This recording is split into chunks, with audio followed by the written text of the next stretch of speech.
It's about to.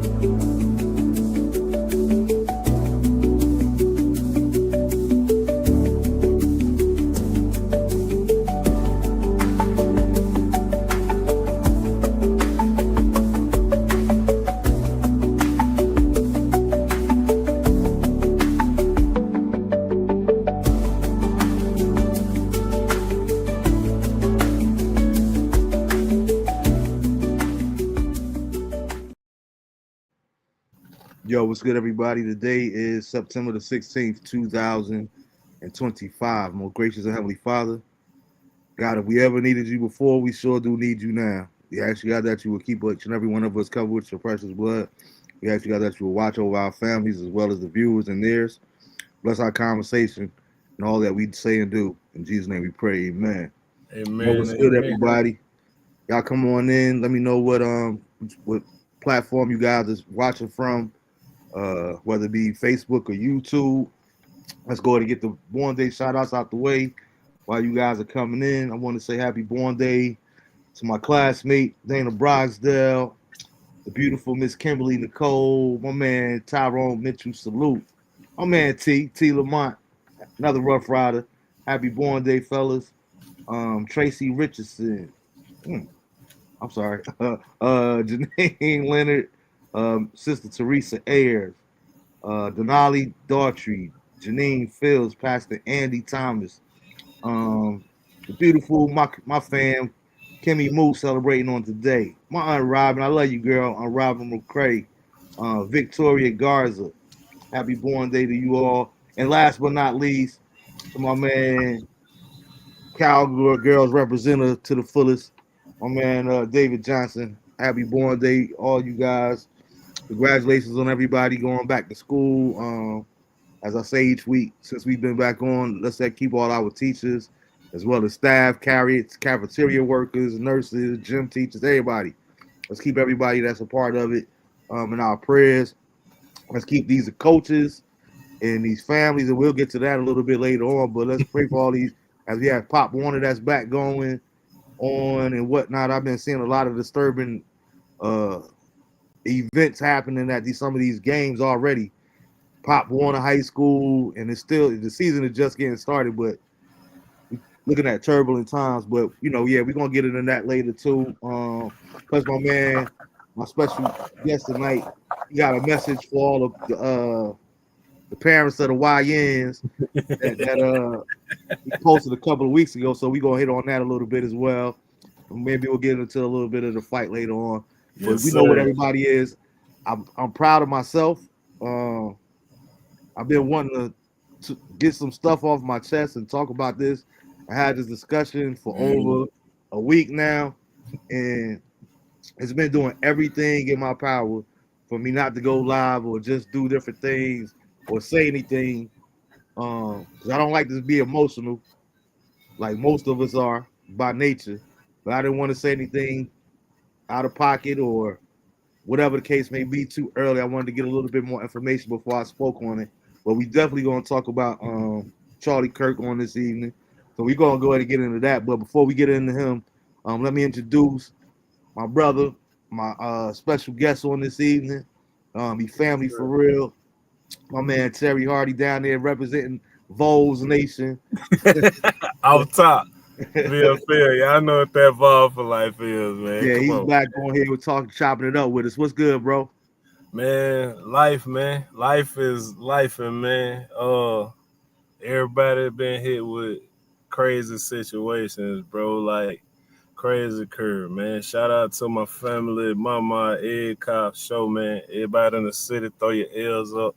Y'all know what it is. Big man in the community, man. Big man in youth league sport, youth league, middle, the football scene took a big loss just from that standpoint. You feel me?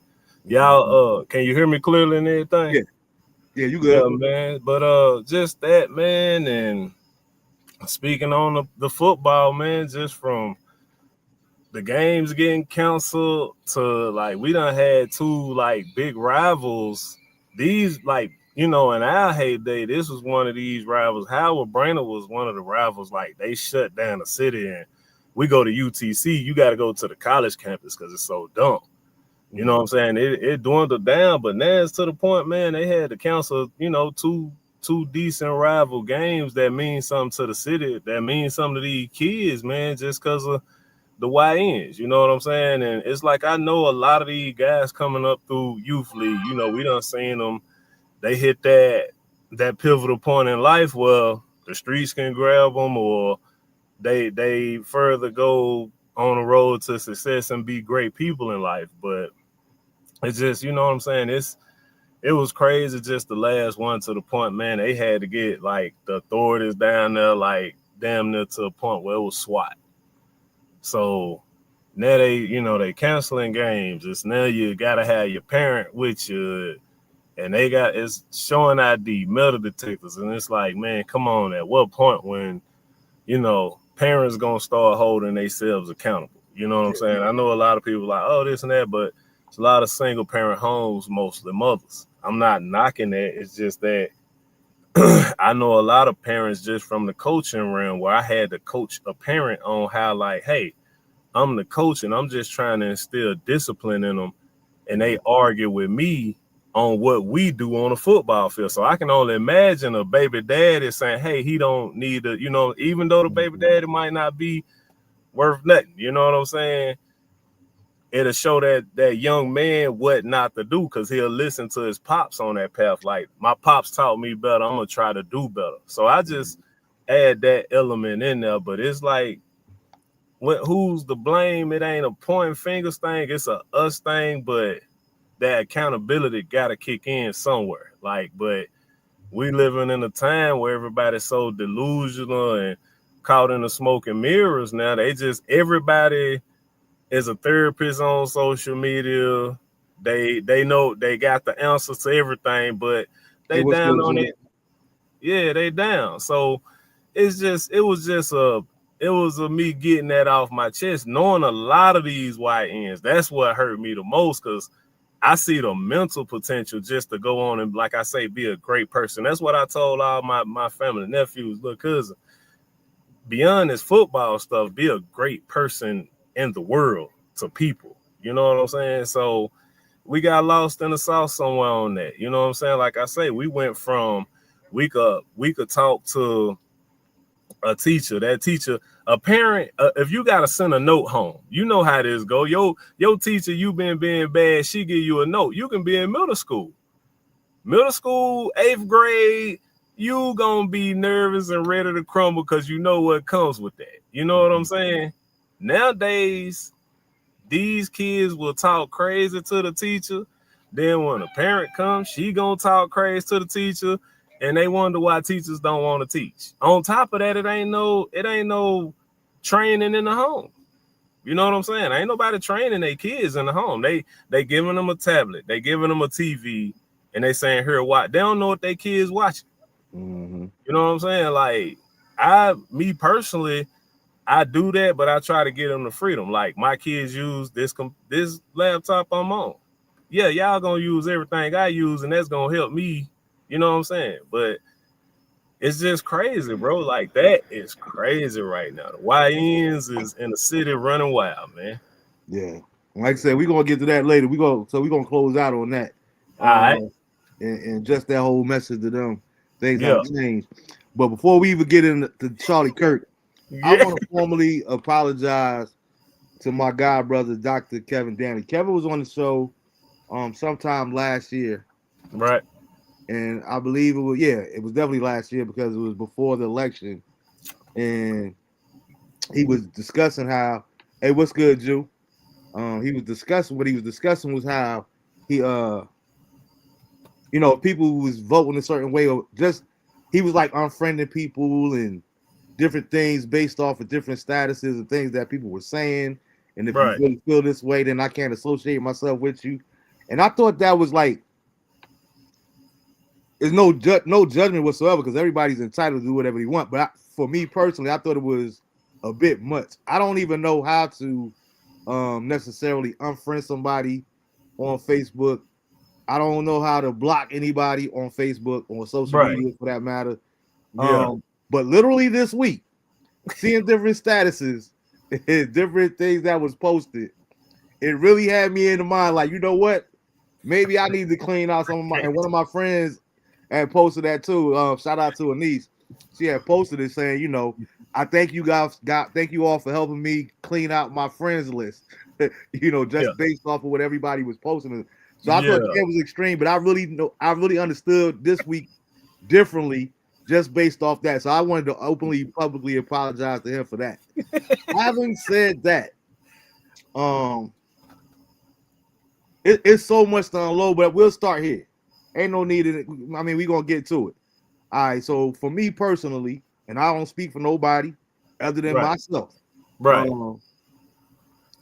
First and foremost, I'm never with nobody telling me how I should feel. There you go. I'm 100%. I and that was the thing that was so infuriated. And I like I said, I almost went live Thursday night. I almost went Friday night. I almost went live again Sunday. Thank God for y'all game. That's why I didn't do it Saturday. Right. The Georgia and Tennessee game was good. And Sunday the fight. NFL. And the fight. The fight was that night. Yeah. And it was like, you know, I didn't want to necessarily come on camera by myself. So I was like, you know, I'm gonna try to stay off of it until Tuesday night. Right. But it took everything in me because people, how dare you pray for this dude's family? How dare you celebrate this dude's family? How dare you not care? Yo, do what you do. Leave me the hell alone. I'm gonna feel how I feel. I'm gonna do what I'm gonna feel how, you know, and there's nothing that you can say that could stop me from feeling the way that I do based off my information. All right. Yeah. So having said that, definitely prayers and condolences to this young man's 2 children and to his wife. You know what I mean? Yeah. I don't care what it is. Yeah. I wouldn't care if you was Adolf Hitler. I don't think, I just told you, I don't even unfriend people based off of what they believe. Right. I don't care how you feel or what you say or what you do. Right. You don't deserve to, nobody deserves to be killed for voicing themselves or their opinion. At all. Totally. You know what I mean? Now, having said that, for me personally, again, I think it's mad disrespectful. Right. Mad disrespectful. And it's funny to me, I always talk about this from time to time, how words change. And, you know, every so often well, that ain't what that word mean no more. You know, back in the day when we heard capping, that meant pew-pewing somebody. Nowadays, it means lying. You know what I'm saying? Yeah. So it's different terminology. Man. But certain words should never change to me. Yeah. This young man was unalive. He was murdered. He was killed. Yeah. It is mad disrespectful to the real people that's been assassinated to be saying that he got assassinated. Yeah. I'm going to start there. Because when I was in grammar school, when people talked about assassination, that was pertaining to like presidents, you know, world leaders, people of significance. If Taylor Swift, the most famous pop star right now, was to go out in the same manner, that would not be an assassination. It would be an unfortunate death. Yeah. I mean, you're absolutely right. I told a lot of people, I can say this, man. Like people already know I'm gonna be me. My terms don't change. I was like, oh shit, homie got popped. Like, I done said that about family members in the street. He got popped. They like, why you said like did he not get popped? He got popped. He got his shit. I don't know if I'm sorry. He got it put back. That's in Training Day. This is a movie we watched and learned terminology from. So blame the producers of Training Day for me saying he got his pushback. You ever got your pushback, bro? Yeah, that's what happened. Those are the actions. If we take it to street mannerisms, if you a goon in the streets, he lived by a certain code of rules and he knew what he was talking about. And ironically, it's not, I'm not saying it's funny, the death, but it's funny that a white guy killed him. A white guy unalived him, and we're so, this and that. Like, that. I ain't know who Charlie Kirk was. I done seen a few, and I was like, here go one of them guys. You know, they go one of them social media guys. Like I say, I don't really go by social media because you ain't going to talk the same in front of me anyway. Exactly. If somebody sat with you, we're in a sucker and they got to see your mind and see your emotion in 4K ultra live, they are not gonna talk. That's for one. Mm-hmm. So I mean, it was people at work like, oh, you just saying. I said, for one, me personally, I've lost my parents, so death hit a little different for me now. Mm-hmm. You know what I'm saying? So when they was like, oh, I'm like, oh, that's homeboy and them TikToks who be talking crazy and he got popped. I said, who popped him? They like, why you talking like that? I was like, did he not? Oh, well, who shot him? Well, he was unalive. By what? What do you do with a gun? Like, I'm having these arguments at work. That's what I was saying. It's been crazy at work. Like, we can't even use certain, y'all trying to control terminology now. But here's the part two of that. And this is another thing that I wanted to state. The word that I've been using all week that's been really driving me crazy is selective outrage. Yeah. I think Marlon Wayans had a special. That's why I first heard the word, but it's so relevant this week.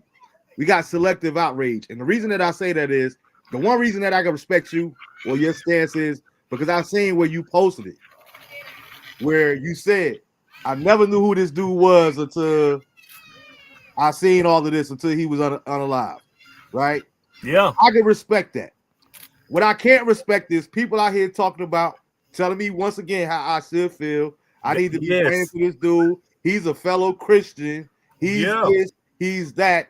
And they've never seen any of the things in the past that this dude has said. None of his work. They just bash him and bash him and bash him. Like, man, come on, man. They flew the flags half staff, man. Like, but we living in a time where you got man, they got the craziest people in office right now. You know what I'm saying? And that's the whole point. That's the point that I'm working my way to too. Because it's funny to me. I posted one of his clips where he was sitting on stage and he was saying how, you know, I hate to say it, but we need some unfortunate deaths, gun violence, so that we can use our Second Amendment to. And it just so happens that you went out the way that you went out. So and here's the thing that I would say when you talk about the street, and I like to draw parallels because everything isn't relatable to everybody, right? But Drew could attest to this. My girl Jen in the comments. I don't know who's else out there. And if you guys have any comments or questions for Terry or myself, feel free to put it in the comments. Or if you have any thoughts that you just want to share, put it in the comments. We'll read them. But what was I saying? Okay, I lost my train of thought. Getting to the politics of everything. All the people. Okay, there. For every action, there's a reaction and there's consequences, right? Everybody knows me that know me. That's why I was saying Drew and Jen in the comments. Yeah. They know me since high school. Right. Everybody know I'm a jokester. Right. Don't come around me if you don't have a sense of humor. Right. Now, having said that, right? Because I don't find anything funny about this situation in a literal comedic way. Yeah. However, having said that, I learned that the West Side High School, shout out to my Rough Rider Nation. As funny as I was, I learned freshman year that all jokes, you got to ask yourself, no matter how good the joke is, are you willing to deal with the consequences that might come behind the joke? Because if I hike on this dude right here, his clothes too bad, and the whole crowd that's around us, that's 25 to 50 people busting out here laughing. See, this mug might pull out and pew me. He might punch me in my face. Like, you got to ask yourself, is the joke worth it? Now I can go with that. And you, like you said, my thing is you don't put a saddle on a Mustang. You feel me? So I'm the Mustang saying all them people, when he said it need to be some unfortunate deaths, and all them people was, where they at now? Because he's an unfortunate death. So why ain't they sitting praising him from, he went out hard for us. But this is, again, this is it's some of that business that don't mind me, because you was talking crazy about us, and just so happen how you get picked off is one of your own who disagree with you. Exactly. So, I mean, we see black on black crime every day. So, as what Malcolm X say, when the rules come to rules, you know, like you don't put a salad on, and I'm straight as an arrow. If you sit and say we need some unfortunate deaths, that's why, like, okay, we could take the music. When Pop did all of the prophetic rapping about him in afterlife, that's why he's living on. So those people who was wanting, he was prophetic to them, why are y'all mad at us and not being prophetic for him? That's my thing. It's a thing that ain't, it's some business that don't mind me. So, you know how it goes. It's since the beginning of the time. Everything sound good in theory until it hits home. You know, that's a I'm problem. sure we could find some commercials from 1987, 88 with Magic Johnson talking about wearing condoms. That's been my thing. But your whole position on HIV changed once you got it. But but we bag Magic Johnson for how many years about HIV if we gonna do that? How many jokes, Saturday Night Live jokes absolutely about that? So and that's what I'm saying. Why? Somebody on Saturday Night Live, one of them gonna make one of them, and they gonna be like, oh well, since they said it's okay, they gonna make somebody gonna say something about this and try to make light of it. Yeah. It won't be nobody from outside though. That's the thing. Like, and I'm not. That's what he talked. He talked that talk. Like, and you get picked off by one of your own. It's kind of like y'all sitting us as the Black Nation down and saying, why y'all talking like that? And we like, hold up, bro. This is one of y'all on y'all. Whenever it's black on black, y'all ain't sitting talking to us about that. You see what I'm saying? If Malcolm would have popped Martin, they wouldn't have been worried about nothing.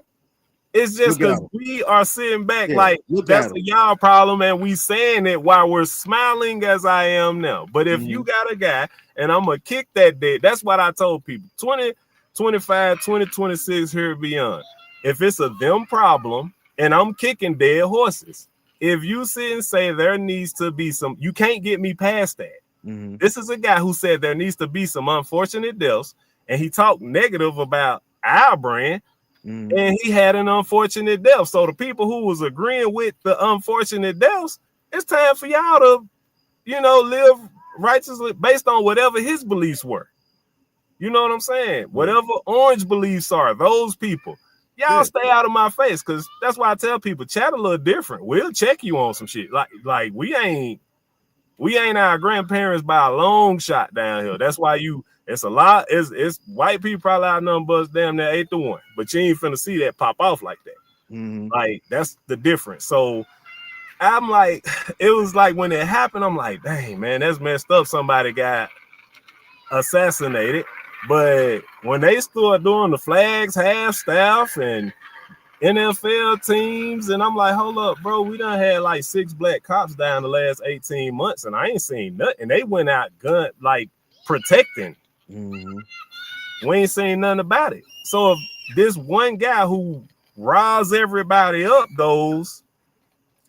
I ain't gonna look at it no different than how y'all treated the 6 black cops that got killed over the last 18 months. Exactly. And that'd be my whole point. And again, I'm never associate. You will never hear his name and the word assassinated come out of my mouth. Period. Because I think it's disrespectful to all the people that really have been assassinated. But that's why I say he got popped. That's why I say he got popped. And I'm not gonna give him the just due. I remember seeing some people comment on my post when I had posted about Hulk Hogan passing away. And Lord. People was Lord. Some people. Now one of the ones that stuck out the most was, some people can't rest in peace. You know what I mean? And again, I ain't gonna tell nobody how to feel. Exactly. I ain't gonna say heartbroken, but it did affect me to see Hulk Hogan Hulk Hogan pass away. He was part of my childhood. Even though I was never a Hulkster fan, I was always Macho Man Randy Savage. I wanted to see Hulk Hogan lose every time. Yeah, I was Macho You know and what I mean? Ultimate Warrior myself. So Ultimate Warrior is my first. Yeah, that was my guy. exactly. You know what I'm saying? Yeah. But it was like, you know, just it took me back to childhood memories and seeing him and Mr. T in the WrestleMania before there was even numbers associated with it and all this kind of stuff there. But I had forgot in the midst of all of that what he had said about the young man that was dating his daughter. Yeah. And but I also seen after that, how he was talking about how he really had gave his life to Christ. So again, I have no heaven or hell to put this man in. He said he got things right with God. He asked for forgiveness. He asked his daughter forgiveness. He asked the young man for forgiveness. So I got to take him at his word. I'm gonna leave that alone. In this particular situation, I seen where this dude has said certain things derogatory, specifically about black people. So a lot of people are saying, you know, why you keep calling him a racist, or why is people calling him a racist? Because he was a racist and he was spreading hate. Then you go back, and I'm not talking about no AI. If you go back and look at some of this dude lectures, first of all, let's talk about that. He's being paid handsomely money. I think my man looked it up, and I think he was worth like 10 million. This dude was walking around here, going to all these college campuses, speaking his mind, giving his opinion, and was a college dropout. So you're not a bona fide lecturer. You're not a bona fide, like, you don't have no real credentials other than what you out here talking. But the words that you are saying align with so many different people and their beliefs, right? Yeah. I was just watching this documentary on rest in peace to Dale Earnhardt, right? And it finally snapped for me. I think I finally got it. Why so many people support Trump? Why so many people in America are with these type of things? It was a line in the thing that he said when he was like, because I don't know how much people know about NASCAR, but it's, you know, Dale Earnhardt was the intimidator. He was one of the best drivers in some people's opinions, but he was also a lot of the other racers or a lot of other drivers was like for him to be put out of NASCAR because they looked at him like a dirty driver. Like he had no problem putting people into the wall and everything else, and, you know, causing accidents, all this chaos about it. And one of the questions that they asked him after he won one of the races, because Daryl, something Stritt, Paul Stritt, whatever. Waltrip, Waltrip, there you go. Waltrip.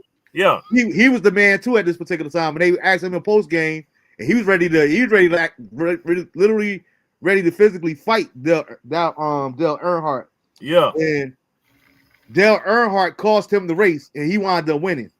Yeah. So they asked him about it. You know, why you keep bumping into Daryl?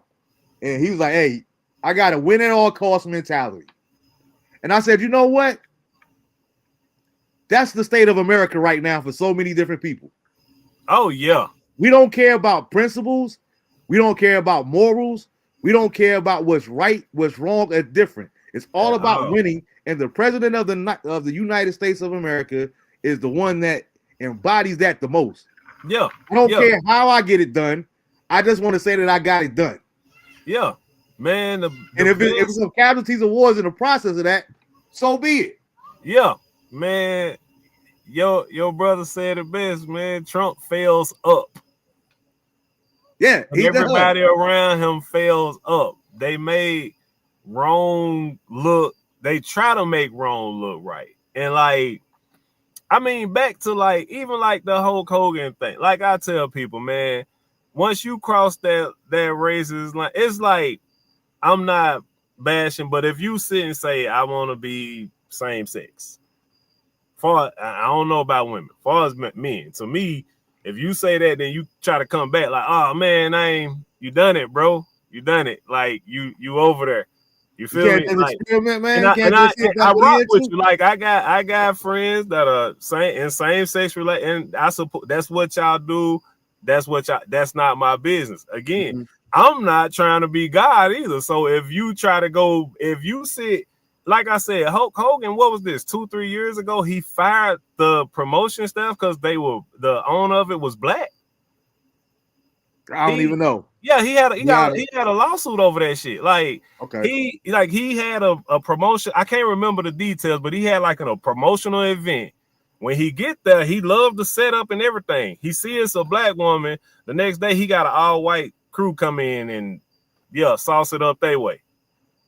That happened. That's 2-3 years ago. So if you do that, if your actions are showing me who you are, I'm gonna believe you. I'm not finna say that, but the world gonna paint that. Oh, he's a man of God. He's a man of God. I am not God. I'm looking at this flesh of a person, and I'm not judging. I'm just saying that's how I see you. Stay over there on that line, over there across that line, brother. Yeah. And like you said earlier, you never was my guy anyway. Like I said, I was ultimate warrior in them, you know. Drew earlier comment hit the nail on the head too. He said some of the churches leading the way make people respect this man to the fullest. And here's my thing, right? Yeah. To back up what you were saying, or my take on that. Just because you profess a thing doesn't mean that I have to support it. Right? Yeah. Or just because you tell me you're a great employee, but you show up to work every single day late, doesn't really matter what that you said that you're a great employee. Just because this man professed to be a Christian, exactly, doesn't make him my Christian brother. And the overhead saying, "No, he a good guy." That's the thing. The overhead saying that. Trust me, I'm not judging him saying that he wasn't a Christian. What I'm saying is all of his actions, all of his deeds, all of his words did not line up accordingly to the way I would think that a Christian should live their life, to talk that they should talk, all those different things, right? So for you to be up here and as a black preacher, black or white, indifferent, to be telling me that we as the Christian body, we have lost our sense of reality when we're celebrating this death. But I'm glad it came back to my memory. Let me be very clear when I state this, whoever's seeing this now live or whoever will see this later. Yeah. Because I do not say that I don't care, I don't have any empathy that this young man is no longer with us, does not mean that I'm celebrating. Right. There's somebody's grandmother that died this morning in California. I don't know who that person is, but because I don't care about their situation does not mean that I'm celebrating that person's no longer here with us. Yeah. Two things can be true at the same time. Yeah. That is not me not caring, is not me celebrating. That's my family died 2 months ago. This somebody I've been bright. We see each other 3-4 days a week for the last 25-30 years. No doubt. And my condolences again too, man. I know, yeah. He was a great person to the economy, the society, a great person in life. I go based off your actions. I'm not God. So Christianity, like I say, once they got that faith-based initiative and got in bed with politics anyway, churches got a little iffy with me from that point on. You already know it. So it affect the money. That's a whole nother chapter within that, which now having this president with the faith-based is dangerous. It's lethal what they can pump in versus going to church. 20 years ago ain't nothing like going to church now. But why would church change so drastically? The church is the church. The temple is the temple. Why would that change drastically as it has over 20 years versus the last 150 years? I'll do you one even better. If we all serve one God in Christianity, I ain't talking about nobody or any other faith, but in Christianity, we all serve one God, believe in one Jesus Christ, believe in the holy resurrection, whatever the case may be, yada, yada, yada, yada. Become a Christian. All you have to do is believe in your heart and ask Jesus Christ that died for your sins. Yeah. To repent and ask for forgiveness. You are now forgiven. And you also have to believe that he rose 3 days later. Yeah. If you meet all those prerequisites, technically you get to become a Christian. Right? But let me ask you this. If we all as human beings believe in this one God, believe in this one Jesus Christ, why for the last 100 years has the God that we go to worship on Sunday, why is the church so racially divided? Because why if there's one God and one man and one people, why is churches so segregated? You preach it. We got white churches, we got black churches. Like, I've never seen something so segregated in my life. Hey, right? But we serving the same God. And the reason I bring that point up is because David Dukes, who was associated with the Ku Klux Klan, was a Christian preacher. Yeah. Back in the 40s and the 50s, a lot of those people that were lynching those people, lynching our ancestors, were preachers. They were lynching them. They were lynching them, saying that's the Christian way. Exactly. So, therefore, again, just because you call yourself a Christian doesn't mean that your life is aligned up with Christian attributes. And the same thing with him. And people always say, well, you got to stop bringing race into it. Unfortunately, that's not a luxury as far as I'm concerned, because race is a part of everything in American society, right? Yeah. Everything that this dude was saying, and don't tell me that he's not a racist when he's on record. This, like I said, these are things that I've seen him say with his own mouth, out his own mouth. Yeah. No AI, no nothing altered. But when I see a black pilot, I'm not getting on that plane, because I would hope and pray that he's qualified. Why you ain't say that about a German pilot? Why you ain't say that about a female pilot? Why didn't you say that about a Dutch pilot? Why did it specifically have to be black? Black pilot. When you're talking about customer service, all these black women, they so moronic and chaotic. Yeah. You never seen any disgruntled white customer service people? Yeah, and that's what you just said. And that's what it is. It's called that. You don't call it racism because it ain't blatant, but there's a such thing as passive aggressive, and that's exactly what he was doing. Yeah, he was doing passive aggressive racism. It's smoke and mirrors. It's still racism. It's just now orange hair done allow people to throw a smoke and mirror, and we clearly like, yo, we see this smoke.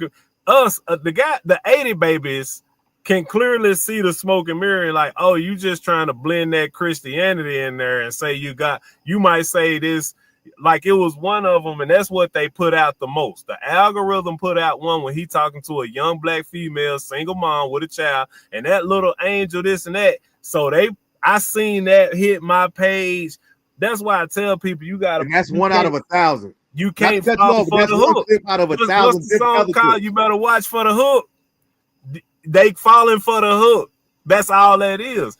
You see that one clip, and they'll use that one clip and say, see, he's not racist. I would tell people like this. If you talk to a white, because now I talk to a lot of white, this is how I started parsing them out. If I talk to a white person about racism and they don't want to talk about it, guess what? You might be racist. Because if you wasn't, why wouldn't you want to talk about it? Mm-hmm. You see what I'm saying? So it's like I said, that whole racist, then they done added, and that's all they doing. He was he was God-fearing, he was this. How many God-fearing people? Hitler said he was a God-fearing man.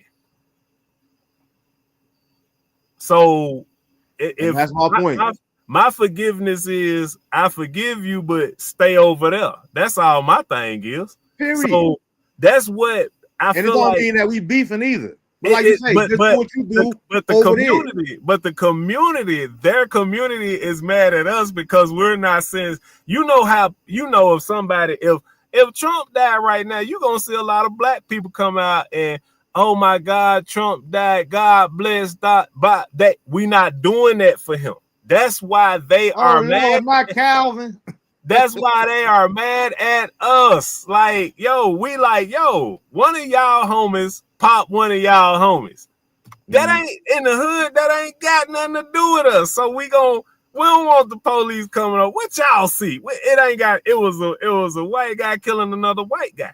It's white on white crime. And another thing that was so ironic to me, it was just crazy. One, with the quote that we talked about when he was on the panel, but then two, the timing of when it happened, when it hit him. Somebody asked him about the mass shootings, and his response was, "Are you talking about or just mass shootings? Or are you talking about the gang violence in Chicago?" Man, as soon as he said gang violence, that's what I hate. That's the last thing that he said. I went and watched that interview because they had the interview. Now you can't go see the interview. Yeah, you go look at the interview up until that moment. Like when that happened, I immediately say, "Let me go see what he was talking about." look, man, he ain't for us. If I'm Mhm. sitting in a room, if it's a world, if it's 100 black people, 100 white people, I'm telling 100 white people, look, I don't fool with him because I don't feel like he for us, and the things he say kind of get outlandish. No knock on him. I'm just saying, I'm not for him. That's political. Now, if he get popped, what's the difference in me saying 6 black cops got popped over the last 18 months? If a black cop gets shot, I'll be like, man, you heard about that cop that got popped? I say that you see what I'm saying? That's why I said this done trickled down into like workplaces and stuff like this. Because if you talk about it, I can say about this black person, hey, why, well, man, damn, you heard about such got popped the other day? Man, nah, this and that. The conversation ongoing and full of substance, but soon as this guy who I say the same thing. Hey, man, I ain't see your boy got popped, man, and I heard it was white boy popped him, but hey, well, why are you saying it like that when it's y'all? Because words have power. Why that temperature of the water changing now? Don't start boiling it now. Yeah, because it's different. And So that's my other thing that I want to get to too, because he was always harping on Chicago, Memphis, all these cities, all these black cities that he's never been to. First and foremost, there you go. All he's going based off is what he sees on the news, the different sound bites like we seeing. That's first and foremost. But then on top of that, I find it, and this is the hypocrisy of America to me. Yeah. Think about this. Now, everybody's telling us how to feel or what we should do based off of this dude losing his life. Right? But at the same time, even though he got to go around this cop, well, let me backtrack before I get there. You always harping on gang violence in the black community. Right. Well, as soon as I seen where it was at, I already knew it wasn't none of us. Right? Because the state of Utah is only 2.1% black. Yeah. That college that he was speaking at was only 1% black. So I knew already ain't nobody get on no plane from Chicago to go down there and take him out. And then for the governor, again, and I'm not saying he's a racist either, but for the governor to get up there and say, I really was hoping that this wasn't one of us. I was hoping that it was somebody that came from out of town, and it wasn't. You know what I mean? Like, come on, man. Why you hoping that it's somebody? If you really cared about the life that was lost, why do you care so much about that it ain't associated with you or making sure that your rep clean? Now the flip side of the coin on that though is when you talk about now he got to go around to all these different colleges and say whatever he wants to because of freedom of speech, the First Amendment, and however he wants to. Now you got literally got people losing their jobs based off of what they saying. Right. Their opinion is. Yeah. From MSNBC, they fired one dude. And he ain't even say nothing derogatory toward the old boy. But now people calling for people losing their jobs. Yeah. Based off of you voicing your opinion. Why is it that you get to lose? I get to lose my job based off of me voicing my opinion, but he could go and voice his opinion freely and nearly. It don't matter how many people he affect or hurt in the process of spewing what he was spewing. I feel like, and see, that's what I'm saying. Like you got me a few years, so you got more of the emotional tie to it. See, I'm more Malcolm than Martin, so I'm in a point in life. I'm calling white people racist. They call us racist all the time. Mm-hmm. They call us everything they want to call us all the time. When you see a black man say, I don't trust you, I think you racist. Y'all ain't trusted us for 400 years. But if you get one black guy, hey, I think he racist. But if I walk up to that white person in front of other, I think you racist, sir. Mm-hmm. Prove to me wrong. We've been having to prove stuff time and time again. But soon as black people sit and say, hey, that happened with y'all, they ain't got nothing to do with us. Y'all trying to tell us how to feel. Y'all trying to tell us how to feel when all this everything that Trump is doing, everything he's taking all this stuff away. He's taking money all of a sudden he put money back into the HBCUs because he got so much backlash over that. You trying to take money out of HBCUs. But if I sit and say I'm frustrated over, they like, shut up and go to work and keep it pumping. What are you complaining for? Black people have it better in this country than they ever had before. It's a situation where it's white on white crime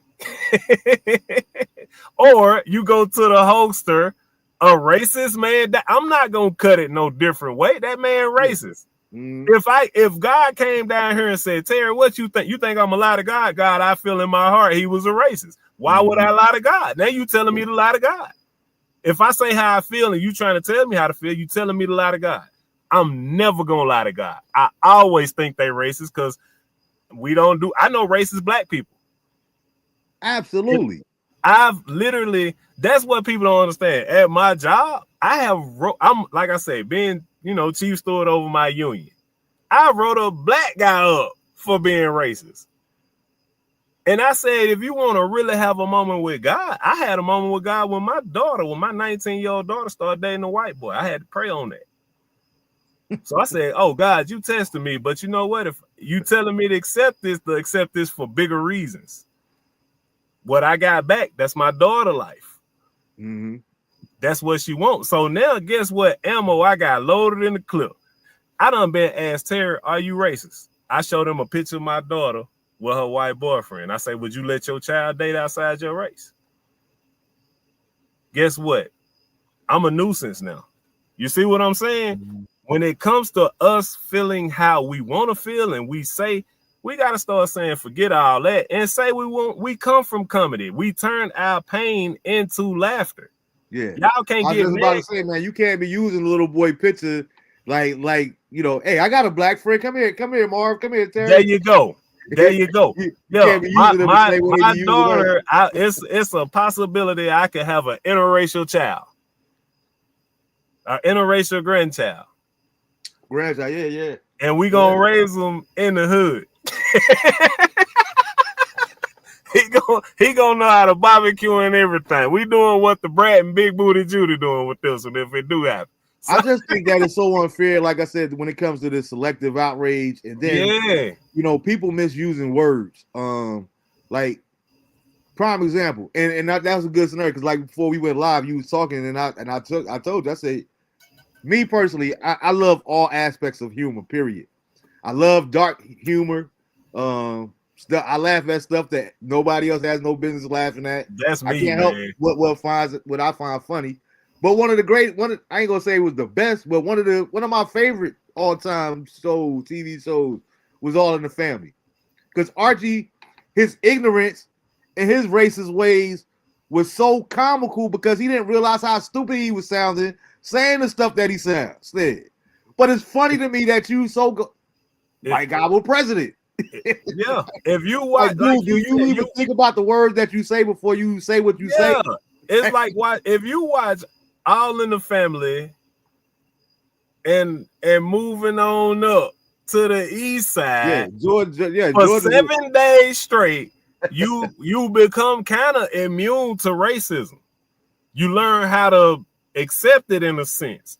That's the part of the brain, and that's why I was like, I like that selective outrage terminology. But even in selective outrage, it's like they're trying to tell us what to select to be outraged about. And you're not going to do that. And I'm not doing that at all. You're not going to do that. My parents be rolling over in their grave. My race ain't going to do that to me. Harriet Tubman will be rolling over in her grave if no. He got popped by another white boy. We y'all problem. Y'all check them. Because y'all don't come checking for us. Now, if it's black on white crime, we ain't gotta worry about what y'all gonna do. We gotta pray for him because we know what's probably gonna happen. He gonna get thrown under the jail or somebody gonna murk him along the way. And then, how many active you had an active white shooter? What's the Rittenhouse dude I shared the post? He walking out with the straps, and now you taking pictures with the president. Smiling. I'm selecting to be outraged about that, but they are saying why. But now when it comes to this, y'all like, why ain't y'all outraged? It ain't our problem. It's really like that. It's really a situation, and God works in mysterious ways. That's what people hate. You know what I'm saying? It's coming home to y'all. Evil doing begets evil things. Like if you talk all this evil stuff, your spirit is evil. You can't sit and say, I'm a man of God when your spirit moves in an evil way. You live by the code 45, you die by the code 45. You live by the sword, you die by the sword. Yeah, like from DNA history, looking up my ancestors where I come from. I come from some people who will just come into your country, help you build your country, and go back home.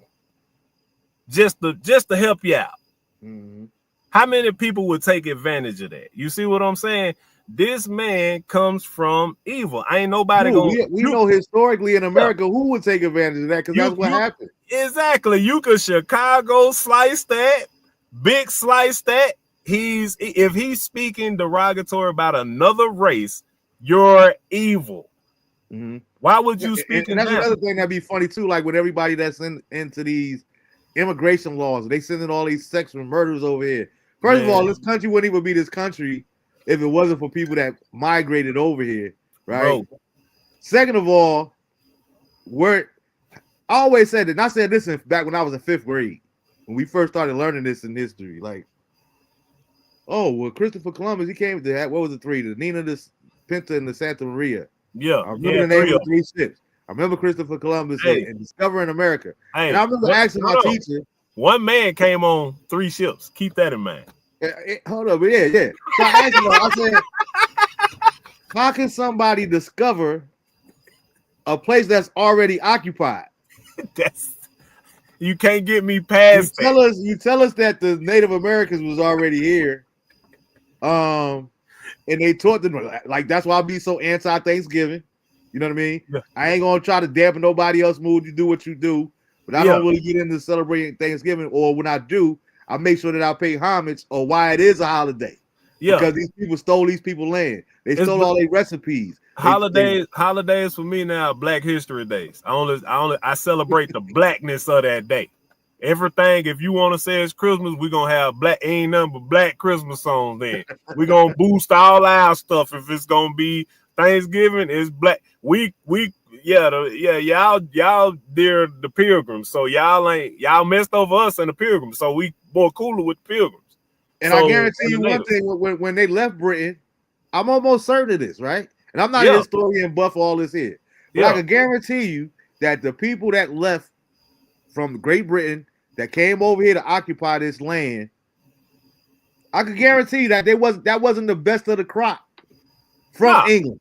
No, they got rid of their worst. Half of those people, I would like to believe, like I said, I can't prove this because I didn't study it, but I would like to think that half of those people said, you know what? I'm tired of living by these rules that's over here, so I'm going to set up shop over here. Man, it's just like if you study the history, England let go of her convicts to Palestine. They didn't say they the cream of the crop. England let go of her convicts. Yeah, in what area of the world have a convict been put in a positive note other than when these convicts, these white convicts, were put into Palestine and made a place of their own? Yeah. You see what I'm saying? That's why I said we got to be careful with when it comes to words and how that's part of that passive aggressive racism that I was talking about. Because everything is in the context of the words, right? Yeah. Think about the 80s. Right, and you said you were 80 baby. Like you said, I'm a little bit older, but I got to see firsthand, even though I didn't realize in real time what it is that I was witnessing, but I got to see what the crack epidemic did to our families and our communities in the city, right? Yeah. But when you seen mass media, when you seen Donahue do shows on it back in the day, shout out to Donahue because I really used to like Donahue. Oprah Winfrey when she first got started, all these different talk shows, and they would talk about the race issues and whatnot. Yeah, it was always funny to see a white person, a white American that has never been to a ghetto in America at all, right? No. Now, I'm gonna get to that if I remember. But for their position to be, why are they doing that to themselves? Why are they, you know what I mean? It doesn't make any sense. Don't you see that as destroying your family? But yet, no, you fast forward 20 years later, you talking about methamphetamine. When I lived in Arkansas, meth was crazy out there in Arkansas. When you talk about the opium, all of a sudden it wasn't a tragedy what they're doing in their own community. When it comes to them, it's an epidemic. Yeah. It's like Dave Chappelle said that best. Just say no, like y'all told us. Exactly. don't expect me to feel bad when it hits y'all, because when it hit us, y'all weren't really worried about it. We got through it though, so y'all will get through it. That's really all that is. Like, and that's why I say you got to be careful when you like. We as Americans, we got to stop always being so emotional, because I've seen not just you, but I've seen countless throughout the week people that took a position. You know, I'm really praying for this guy. I'm really praying for this here and that there. And within the next 24 to 48 hours, they coming back doing a follow-up post saying, listen, I said all of that before I seen some of the stuff that this dude was saying. Yeah. I can respect you when you're able to change your position, but why are you defending somebody or talking about this person that you have no idea who they are? Because most of the people didn't know him by name. I can honestly admit, I didn't know who, because when I got to learn on my phone, I didn't care, not because it was him, because I didn't know who the name was. Yeah. And rest in peace. I seen the name today and I got sad. Rest in peace to Robert Redford. It's the hook. The actor Robert Redford. He passed away today. You know what I mean? I'm telling you, it's the hook. It's the hook. Black people algorithms. If you ever seen a Charlie Kirk video, it was those few select videos where it looks like he's like a Republican riding for black people. And you see all of those are just now starting to resurface, because when it first happened last Thursday, all you could see was, I don't know what they did with the footage of it. And I don't know why everybody else ain't see it when I see it. But everything that he said pertaining to even what's the lady name? The three ladies he was talking about. They wasn't educated enough, even though they got PhDs from 2 or 3 different colleges, because they were black. They wasn't educated enough. They were just given those positions because they were black. Yeah, like, but that's dude, what I'm saying. Cut it out, yo. Yeah, like that's like the black pilot thing. And it's crazy because that pissed me off. Delusion and deflection have become crazy, because if we're gonna really bust it down, let's go to an aviation school. Who's gonna have to go above and beyond to get their pilot license? That's almost every aspect of life. And who's gonna slip through the cracks on some of this stuff to get their pilot license? So if we really gonna say who we ain't gonna trust on getting you see it every day. How many people you see in a higher position at your job that's not qualified at all to do that have job. that position? Absolutely. So if we gonna talk about pilots being in positions they not supposed, y'all gonna make sure all these black people make sure they got their credentials all the way down to the steward. And that's why I said what I said about him being a college dropout. Yeah. Because what qualifications did this dude have to be this national grand speaker? He got popped. All these engagements. He got popped. That's what he got. It took him to get popped for the world. And everybody said, oh, because I'm telling at work, like, oh, Terry, you just so callous. But no, T. What I'm saying is he was already on a national tour. Right. He was on a national tour while this was going on. Right. So that means he had booking engagements. My thing is, who is giving this dude the authority or actually booking him to be a speaking engagement for a college dropout? Let me ask you something. You're not owner of a Fortune 500 company. It goes back to what I was saying. Who failed up? Mm-hmm. You see what I'm saying? You can't look, man. This is what you doing. You when they swing it, you bob, but you don't weave. And look, I'm telling you, they sit and throw you the hook. Like, nah, I'm gonna cut his slice. If a dude come around you and he from your coast, he black, and he cross you the wrong way, you'll cross him out for life. Mm-hmm. So if you show me by action that you are, when Trump said grab him by the coochie, Trump said that. All this stuff documented. It's stuff surfacing about him going to a beauty. He's talking about going to a beauty pageant that he owns, and he walks in while all these underage girls are still nude. Mm-hmm. You see what I'm saying? It was his first sight of the tour. The college chapters. But guess what? That's the hook. You gonna bob, but then when they throw you something else, you not looking. That's what I'm saying. Like, I don't when you cross that line with me, I'm gonna look at you, and it's eagle eyes on you almost. With this guy, dude, you was on a tour. You're on a tour this saying unfortunate. We need some unfortunate deaths. Oh, so I guess they meant them unfortunate deaths supposed to just went to who? Not to white people, not to. So it's like, dude, like, come on, like, and what you say, TPUSA on 900 campuses worldwide. That's what's up. We gonna bust it back. That's the thing. Remove that politics and look at the brass tacks of it. When you look at the man, we talking about men. This is why America is so soft, because America has gotten emotional. Everybody on social media is a therapist. They know the answers, yet they're living in turmoil. Turning point. Okay, got you. Yeah. So, and Sam, to your point, yeah, I stand corrected. You're right. It was his first sight of the tour. The college chapters are the ones who booked him. Granted, I give you that. You're right. It might have been the first stop of the tour, but my point is this wasn't his first tour. He's been 501(c), so he's been doing this, and that's neither here nor there. And that's why I say, I think we got to understand too, and we got to take it in a full context that two things could be right at the same time. I did agree with some of the things that he would say when it comes to DEI and the reasons that he was against it to a certain degree. But once you start adding race into it, once it becomes a black pilot as opposed to an old pilot or this here and that here, that's a big difference to me. That's a big difference.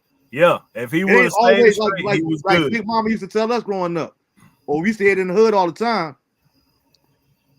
It ain't always what you say. Sometimes it's how you say it. Yeah. You know what I'm saying? The context of what you said in. He said men are being feminized, especially black men. Man, woo.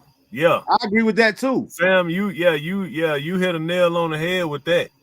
But that's our place. It's almost like, and I meant to correct you on that earlier too. I'm definitely more Malcolm than Malcolm. I mean Martin. No. I was saying I'm more Malcolm than Martin. I wasn't talking about you. No, that's what I'm saying. Me too. Me too. Yeah. You know what I mean? Yeah. But I already know that. Yeah. It's like Sam said he's been doing it for over 12 years. That's my whole point. Yeah. That's my whole point. What qualifies this dude to be going around doing these speaking engagements for 12 whole years? He doesn't have a degree. He doesn't have a Fortune 500 company. He's not a CEO other than this organization that he started. See, Sam touching bases on you saying how he been able to do this for the last 12 years. That's part of that demasculation of the black man process. Like he said, if you see a real man, it's to this day, if a real man sit and say, hey, baby girl, I don't feel that, she gonna deflect and tell you some delusional stuff as to why you should accept it. Mm-hmm. Versus back in them 80s before crack hit, I mean, dudes would say, a lot of ways, old lady what it is. A lot of these dudes will tell their old lady what it is, and that's what it is. Mm-hmm. Y'all raised, it was breeding success. It was a natural hierarchy. You see what I'm saying? So if my girl sit, and that's why I respect my girl and she respect me. If I sit and say, hey, baby, this and that, I ain't feeling it. I feel you. But vice versa, she say, hey, I ain't feeling it. All right, that's what's up. Women do have those equal rights to men, but you need women to understand they need to respect that natural hierarchy. You talking at me, Ooh. you talking at me like you're me. But if some goons come out here and, hey, we finna take everything in your house, who you gonna look to? Because if we equal, I'm gonna look to you like, oh, you can handle that wax. No, you can't go. That's too real. I'm saying I'm not gonna do that, but I'm just saying. I was just saying we got a lot of women views. That's too real of a conversation. Oh yeah, that's we can get. But I'm just saying, like, that's why I was just asking Sam question. Like, I was just kind of tuning in to what Sam said. So I'm with you, dog. I was being sarcastic because I'm with you. It's always funny when we having these different conversations with women. I was having this conversation literally last week, and this young lady was telling me, you know, how black women, they're the most unprotected and this here and that there. And I get it. And I almost kind of feel empathetic for you about that. And my response was, she got offended because I asked her, I said, well, am I supposed to protect you just off the fact that you're a woman? Yeah, we ain't gonna You got talk. mad women. Like, I feel like he was mad disrespectful. Then you got a lot of women out here that be disrespectful. You know what I mean? Y'all want equal rights, but at the same time, when you say your point of view and it doesn't change my position, now I'm the bad guy. There you go. And that's the problem. We gotta learn how to agree to disagree sometimes. No, that ain't the problem. We gotta sit and be men and say this is what it is, because women will step up to that plate. Women want to be catered to. They want women now since saying, I need a man with this, and this. Okay, well, I'm gonna hold you to the standard of what you need to be held to then if you want me to supply all this. That's then if you don't, kick rocks. What benefits am I getting if I gotta pay for all this? I might as well just pay for the pen then slide. And I ain't gotta deal with the hassle. So it's like that's part of that. Like I said, that demasculation of the black man. This is why this guy has had a 12-year wave, because real men, black and white, really need to step up to the plate and say, hey, that's wrong. That's what's wrong with America. You got to think, you had white and black men from the 80s to 90s who would drop their nuts and say, nah, this is what we finna do to protect our country as a whole. And that's the point that she was making. Like, these dudes is too soft now, because back in the day, you know, and I'm like, it's funny because Sam was on the, hold on, let me read this real quick. Sam said, I saw him speak at NC State 5 years ago. I was in line to push back on him. Not someone before me asked my question. Okay, I guess you didn't get to answer your question because somebody asked that before you. Then he said, some of the stuff that he said was factual. Some people don't like accountability. Cube called people out, and he is labeled as a sellout. And that's my whole thing too. Now I was going to hit on that, Sam, too. And again, we can't tell nobody what to do in certain things or not. But one thing that I did respect about Malcolm was, I remember when I first learned it way before the movie, but I felt some kind of way about it. And I really felt some kind of way when I could visualize it and see it in the movie. Yeah. Because it made me, I was on the fence. Yeah. The scene toward the end when he comes back from Mecca and he's asking the young lady, the white young lady in Boston is asking him, hey, you know, I really support what you're doing in the movement. I like what you're saying. Like, is there any way that I could join? Would I could help you? And he like, nah, you know, no disrespect. I thank you for your encouragement and all that did. But we got to clean shop in here first. Yeah. You know what I mean? Like, I don't think that, first of all, you always got something, you always spewing out about Chicago, but I guarantee you never been to Cabrini Green. You've never been to North New Jersey. You've never been to Prince Street. So therefore, no, I don't really care. I don't care to hear about, it's no different than church, right? Remove race, right? You got a lot of people, and not just me, but you got a lot of people out here. I don't want to go to no single dude that's my pastor giving me marriage advice.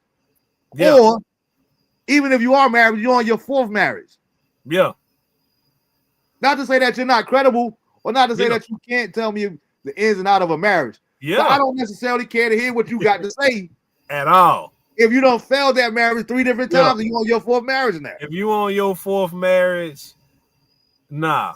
And that's why I be telling. Like, and if you're single, you're single and celibate, I don't need you to be telling me how I need to handle my marriage, because we ain't in this. That's like that to me. That's like, I remember having an argument with somebody over raising a child, and I'm like, we going back and forth, and I started talking like, yo, Marv, I call myself an idiot. I'm like, yo, you was an idiot. Why are you going back and forth with somebody about parenting that don't even have a child? Yeah. You the fool. Like, why am I going back and forth with you when everything that you're talking about is hypothetical? Yeah. I can bust it down even more than that, because I got a blended family. You see what I'm saying? So I done had people on the outside try to tell me about co-parenting. But you're a single mom or a single dad and you're not co-parenting. How can you tell me how to successfully co-parent it and you had no experience? So man, I'm telling, as far as us, like, that's why lately I've been like, man, I don't care. I'm gonna be me. I'm gonna stand on what I believe in. Back in the day, that's what they saying the men done got too emotional. What you mean? Because back in the day, if we watched them old cowboy westerns, guess what they used to do to their old ladies to get them straight? Smack shit at them a couple times. There you go. All across the face. Yeah. It was. I showed my girl the clip the other day. I can't even remember if I could think of it. It was the dude actually had his old lady over his lap and spanked her a couple of times, and the daughter was right there. Dad, why you spank? Because she needs straightening. Well, I guess that's what make women act right. I'm not saying put your hand on women. I'm just saying if y'all saying we get too emotional, well, if we get too animal, then guess what? In this day and time, we go to jail.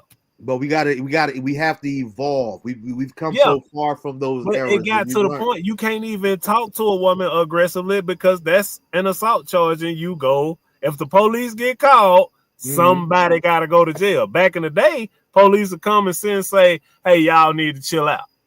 And that's the selective outrage without race that I was talking about earlier. I was about to bump back. How is that any different? Now I can't talk to you any kind of way you want to, but you can yell and scream at me all you want to, and I'm all kind of punks and bees and little hoes and everything else. What? And then when a female call you that, it's like, but if I call you a bee, if I call you out your name, now we got a problem. Yeah, exactly. It's hypocritical. Yeah, it's hypocritical. I ain't gonna lie. Keep your hands off of me. I'm gonna keep my hands off of you.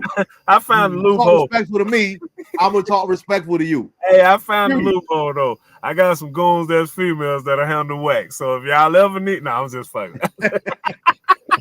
I got some. You don't want a domestic assault? Call me. I got people.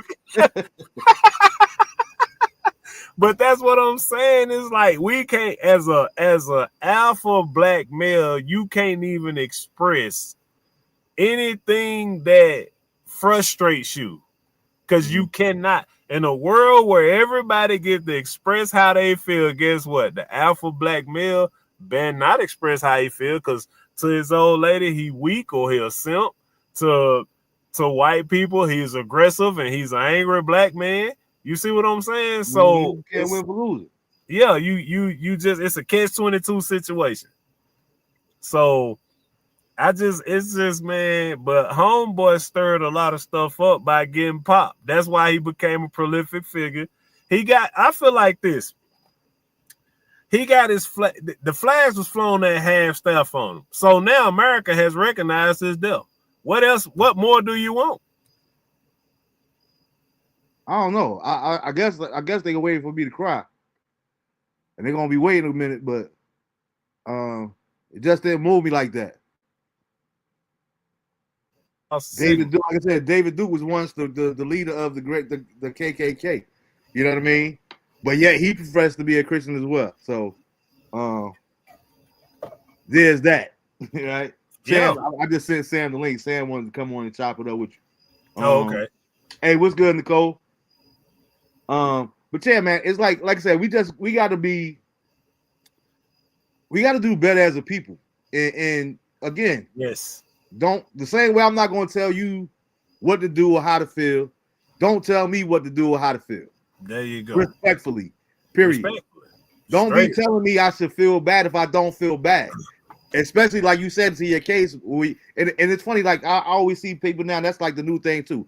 I get so sick and tired of fads, but that's like the new thing now too. Everybody, family first, family first, family first. All right, now you telling me I need to be family first, like you and your family. Yeah. But I also know that you got people in your family that you don't rock with. So, like back to that selective outrage. We select. Exactly. It's like selective amnesia. You gotta they gotta tell me that the mantra is family first, and you got family members. I ask you about how your cousin doing. Oh man, I ain't speak to them. I don't. My thought about family first. Like you know what I mean? Yeah. So everything is about context. Yeah. Hey, what's good, Sam? What's going on, y'all? What's up? I'm sitting. Hold on, real quick. Nicole say the way black people are getting mad at other black people are mad at a racist saying a racist stuff. That's my whole point. It's comical, and to me, it's crazy because like y'all know I don't do politics, but it's like we live in with less than within a year, we back all over with the same division that we had during the election. Yeah, it's like the same thing with me. Oh no, you got to be, man. Nobody should be celebrating. I'm appalled that my black brother people celebrating. Because I do not care, I can't stress that enough. Because I do not care does not mean that I'm celebrating this man that is no longer here with us. Yeah, That's two exactly. different things. That's two different things. I'm not celebrating his death. I just Yeah. don't. It's not moving me the same way y'all wasn't outraged when Fred Hampton, rest in peace, Chairman Fred, was laying in his bed with his pregnant wife when the police ran up in there shooting at him, even with her knowing that she was pregnant, shooting at the bed with him. Didn't care. It wasn't something that he was out there doing. It wasn't Still out there. outraged He was about out there, that. not outside giving hate speech. He wasn't at a rally. He was Yeah. sleeping in his bed when the police Yeah. officers went in there and shot and killed that man. There you go. Did y'all not feel bad about that? Yeah. Well, he was one of those trouble starters. So if he was a trouble starter, he was out there stirring trouble. How is a black man? How you going to, like I said the same thing with Biden and when he was running in the election? How dare you, as a white man in America, tell me that if I don't vote for you, I ain't black? How dare you, as a white person, speak on my blackness? Period. Yeah, you're right. You minding other people's business. Hey, I could take it a step teaching our further. Black history though. Yeah. When you look at the graduation rates of who is teaching African history studies in the U.S., mostly white people. 88% are white women, not Exactly. white people, white women. So they're teaching 88%. There was a show with Anthony. What is it called? Anthony Anderson. Grownish. Nah, yeah. Blackish. Blackish. He got Blackish and the Grownish about the kids. Yeah. Yeah. Well, I remember the episode that he's talking about. It was the episode where he went to school. It was Black History Month. And the white lady that was the teacher, he was like, well, what do you know about? She was like, well, maybe it's my undergrad in Black ethic and urbanal studies. And he's like, but yeah, that can't do. Yeah, it might be my graduate degree in African history and slavery and civil rights, or my PhD. And like this white lady ringing off all this stuff. And the issue that I tell folks is like, why is the Black community, when people talk about brown and Black and brown folks, I don't care about the brown folks. I focus on the Black folks. Hold up, Sam. This is all I want to interject right there. And I'm not saying there's no right or wrong, but that's my whole point. You don't care about the white brown folk. You know what I mean? And that's your right to not care about the brown folk. Who did the brown folk vote for? Because but my point is, some of the brown, some Black people would say, well, how you gonna care about the Black folk, but you don't care about the brown folk? Because that's my right. Yeah. Oh, exactly. That's the point that I'm making. But you got some Black people that's gonna say, well, how you gonna say that? Brown people, they gonna do everything that they're just as much as us and everything. Yeah. Whatever they spill is, they're gonna have to tell you not to feel that way about brown folk. That is the beautiful thing about our culture, because just as Sam was saying that, I can sit and say, look, man, I stay next door to Hispanics, and they grill out and invite me and my family over every day. I had a situation 2 weeks ago where I was falsely arrested, and I'm seeing a Hispanic guy in there crying because his wife already got deported. And then he's locked up, and he got an 8, 6, and 4-year-old about to get out of school, and he don't know what's finna happen with them. So I can respect Sam saying that, but who's been in that situation?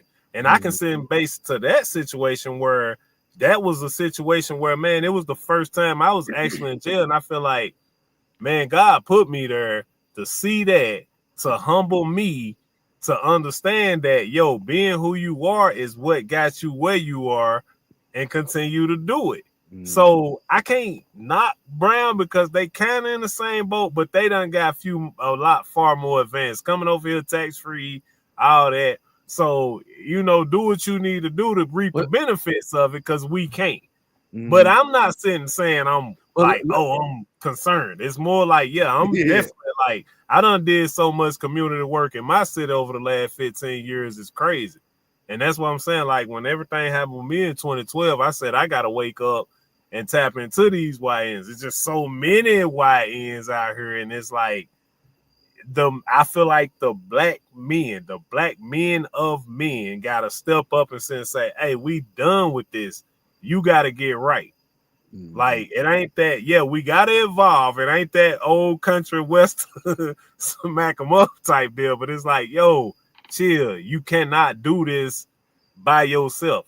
This young man, this young prince who's gonna be a young king needs us, even if we full of crap. Cause I know some dudes who had pops who was full of crap, who was barely there, but they barely being there showed them how not to be.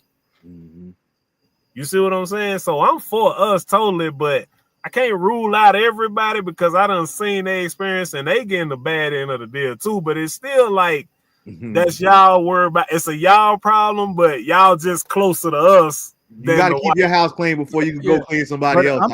I'm not talking about like how Emmett Till's mom was like, it ain't my problem until it happened to Emmett. Once it happened to him, she was all like stand, you know, open the casket, all this stuff. She became the activist. When I talk about, like, I got a lot of friends that's Hispanic. I got a few friends that's Indian, you know, from India. And their two kids call me uncle. And I'm like, that's a compliment because Indian folks don't mess with black folks. Right. So that's like an honor for me, showing that, okay, the way that they see us, they see me and my wife is kind of like the village. But I think it's one of those things now where we got to the point, and I think I spoke to Marv about this before, is that we always say it takes a village when somebody die or when somebody's doing something like that. But then if we try to be the village and, like you were saying, talk to some of these YNs that's out here messing up, that YN may turn around and shoot you. That YN, the younger ones may go to his mama and say, that guy told me to pull up my pants. And then the mother is banging down your door to tell you, don't say nothing to my son. If you got something to say to my son, you come say it to me and let me do it. What happened to the village? So that's when I talk about black and brown folks, I got love for everybody. I'm retired military. I as long as you watch my 6, I didn't care what color your skin was, as long as I know you had my 6. When we went down range to the red zone or anything. When I talk about the brown folks, I look at what's happening to Texas, for example. All this redrawing the lines, you know, for voting and everything. Yeah. The last 3 years, the Democrats down there had been saying, okay, we have 11% of the population of Texas is black. 11%. Yeah. 39% of the population is white. The majority of the population in Texas are Hispanics. Yeah. Now, before they redrew these lines, the Democrats was up there arguing like we need to redraw the lines because there were 0 majority black districts. There were 3 Hispanic districts and the other districts were all white.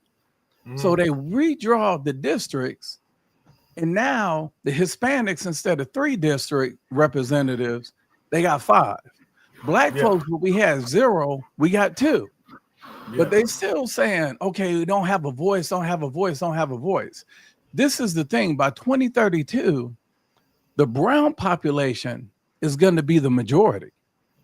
Our black vote is already less than theirs because we're only 13.5% of the population and they're 19% of the population. The numbers don't lie.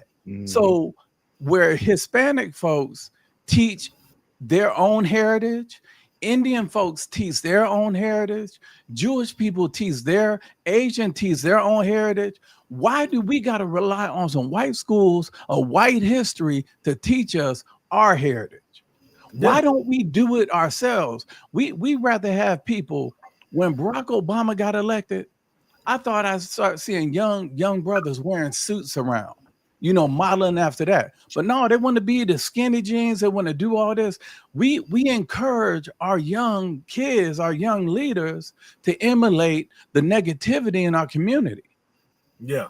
And that's the reason why. So I'm not like trying to be no racist or anything like that. I'm just saying we need to focus on educating.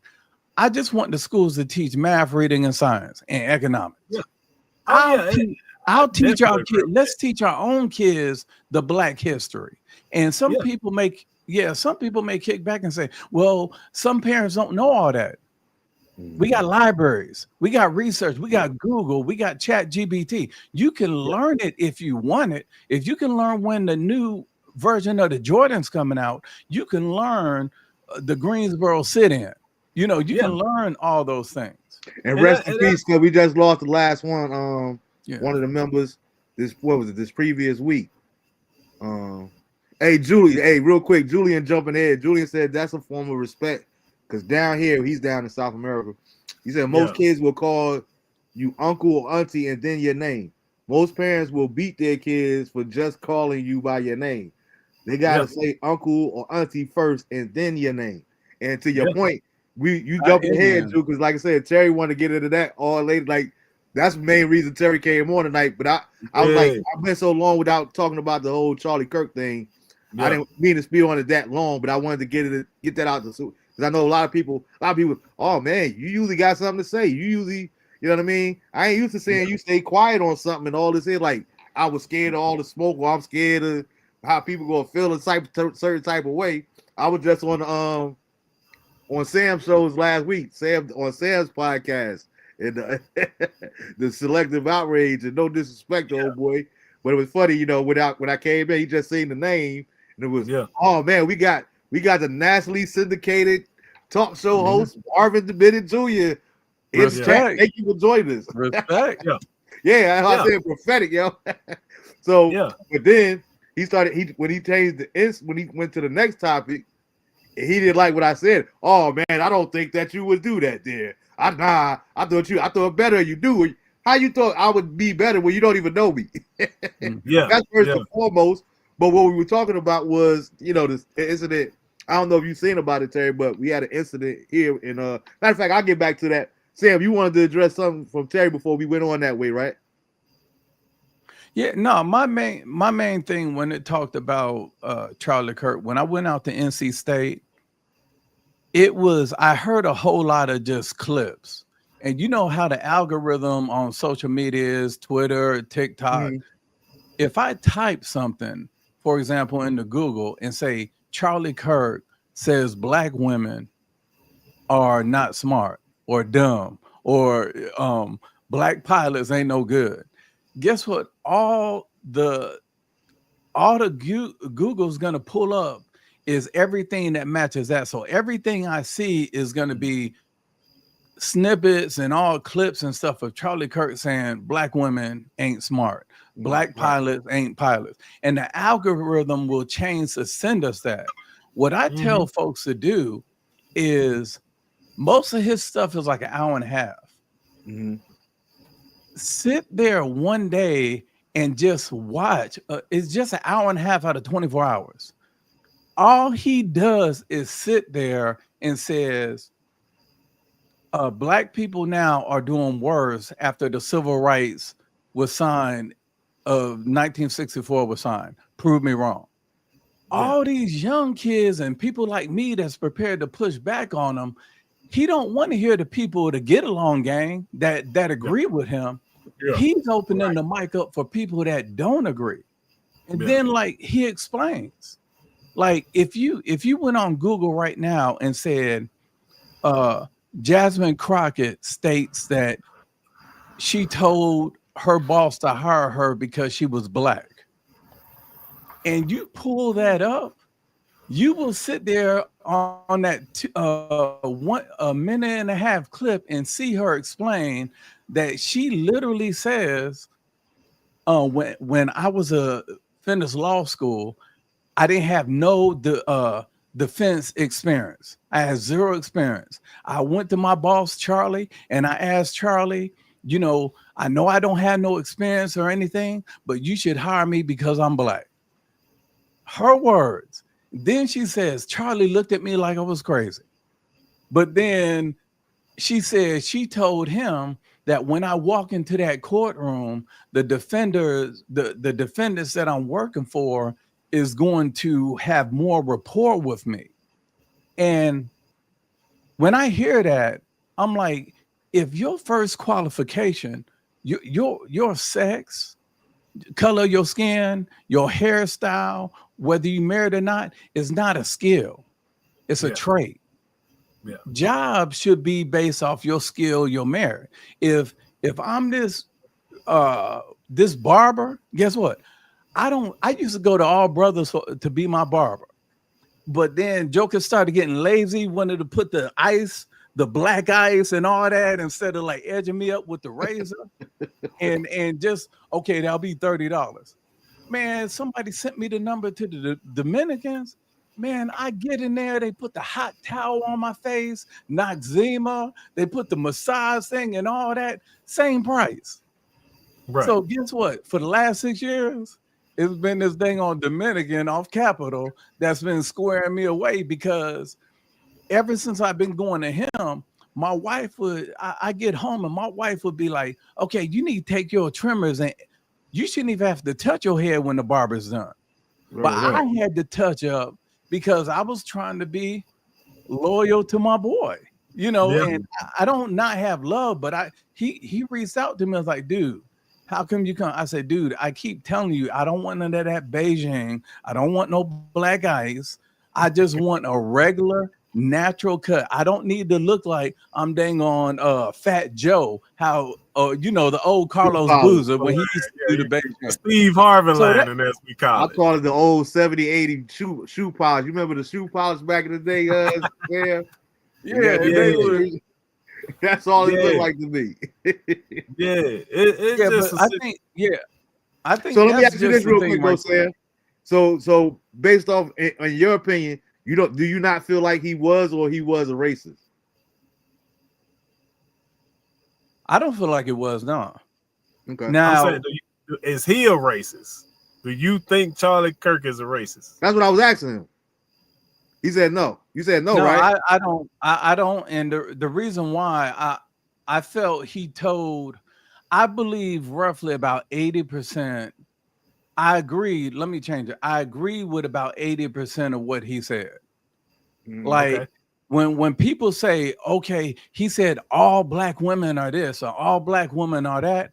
Guess what? He didn't say that. I actually watched that episode. I think he was at Penn State, and he basically said he was calling out Sheila Jackson. Named them three. It was three of them: Sheila Jackson, Michelle Obama, Kamala Harris, Jasmine Crockett. He called them out because they said the reason why they got their positions was because of DEI.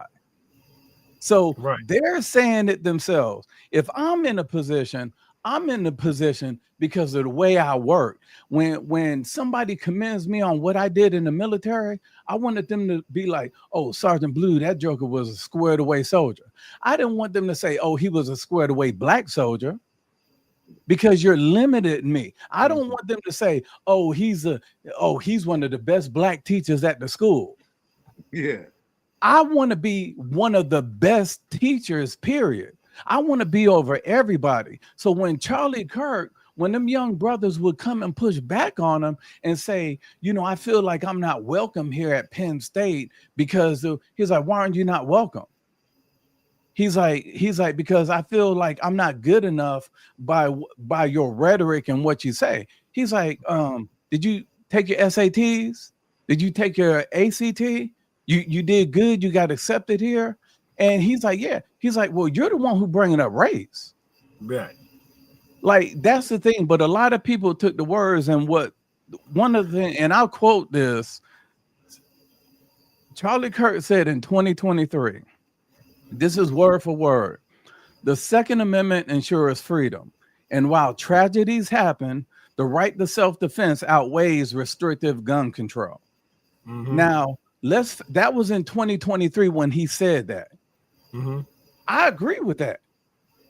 But people have flipped those words into saying, oh, he said guns is going to be, tragedy is a part of what he said and it's happening. these are the exact words that he said, and I can send you the clip. We all know how y'all posted it on my page. Yeah, and that's cool. I feel like you falling for the hook. We need we need some. That's what I'm saying. I can look at his body of work. You see what I'm saying? But if he's saying, say we need some deaths by any president, this is a man that sat and said we need deaths, and he gets killed. I can understand the politics of it. Yeah, you can say 80% of the right things. I get that.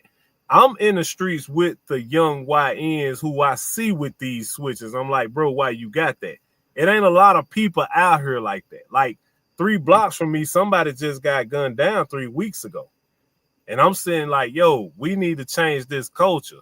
We don't need this happening. Whoever did this, they should be a man and turn themselves in.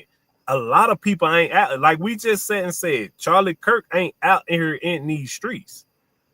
Mm-hmm. How many people are doing it's like they say, the quantitative and qualitative work?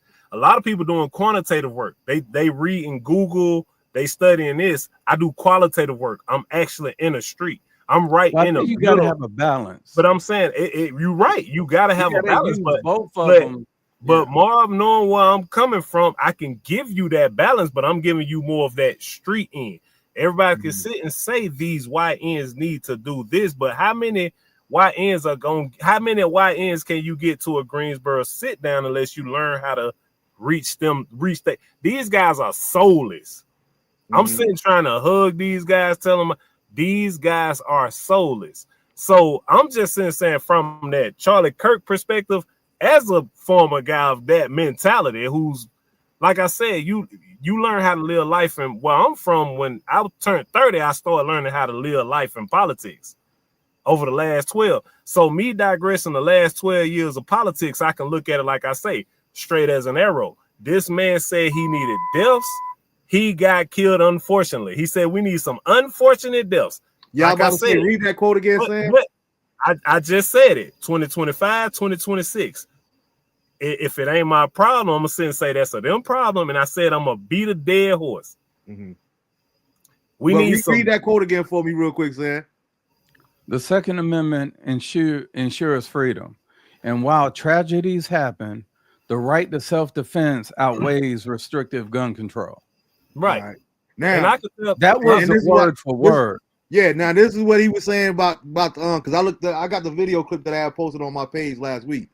Now this is why, like you say, you got to have a balance too, because in that same exact address, he went on to say, I think it's worth it to have a cost of, unfortunately, some gun deaths every single year so that we can have Second Amendments to protect our God-given rights. That is a prudent deal. It is rational. Yeah. So right. you spoke like the scriptures say, and I know everybody ain't believers, but the life and death is in the power of the tongue. You just sat here and said that, unfortunately, you think that we need some more gun deaths every single year. You just so happen to be one of them. I gotta get past that first, because like I said, we're gonna talk about gun laws. If you break it back to the Wild West and you give everybody straps, guess what it do? It creates a natural hierarchy. Because guess what? You ain't gonna, if you know everybody got a gun, guess what you gonna do? Act right. Exactly. Because guess what? I ain't gonna lie. If I gotta protect anything I know to shoot first. I've been there. I've been on trial for that. So that's what I'm saying. I'm speaking from the YN's perspective. A lot of people ain't been in a situation where it's 6 people in a house. It's $100 worth of food stamps. It's rats and roaches. It's a lot of people ain't dealt with that like that. These people are traumatized. Y'all sitting saying we need to bring these people out of trauma, and it's basically like they said in the Dare program, just get better. They don't know about a Greensboro. You go point me a YN out that know about a Greensboro sit down in North Carolina. They ain't gonna know about it. And how are you gonna reach them? Like I say, I do qualitative work. I'm out in the hoods. I'm out on the rough streets. I'm out on the roughest street where it's bloods, and Crips. You see what I'm saying? So it's like they like, dang, Terry over here, he moving how he moving. We should check him. But when they check me, I got 300 like the moment because guess what? I'm willing to die behind that. I'm willing to die behind saving 10 people to be successful because that's what we need. We need those alpha black males touching these kids in the hood. And as far as this white man getting popped by another white man, I don't care. He got popped. How many people got popped? 6 cops got in 18 months. You check out Detroit and Chicago. These guys have been on a service team for years. Yeah.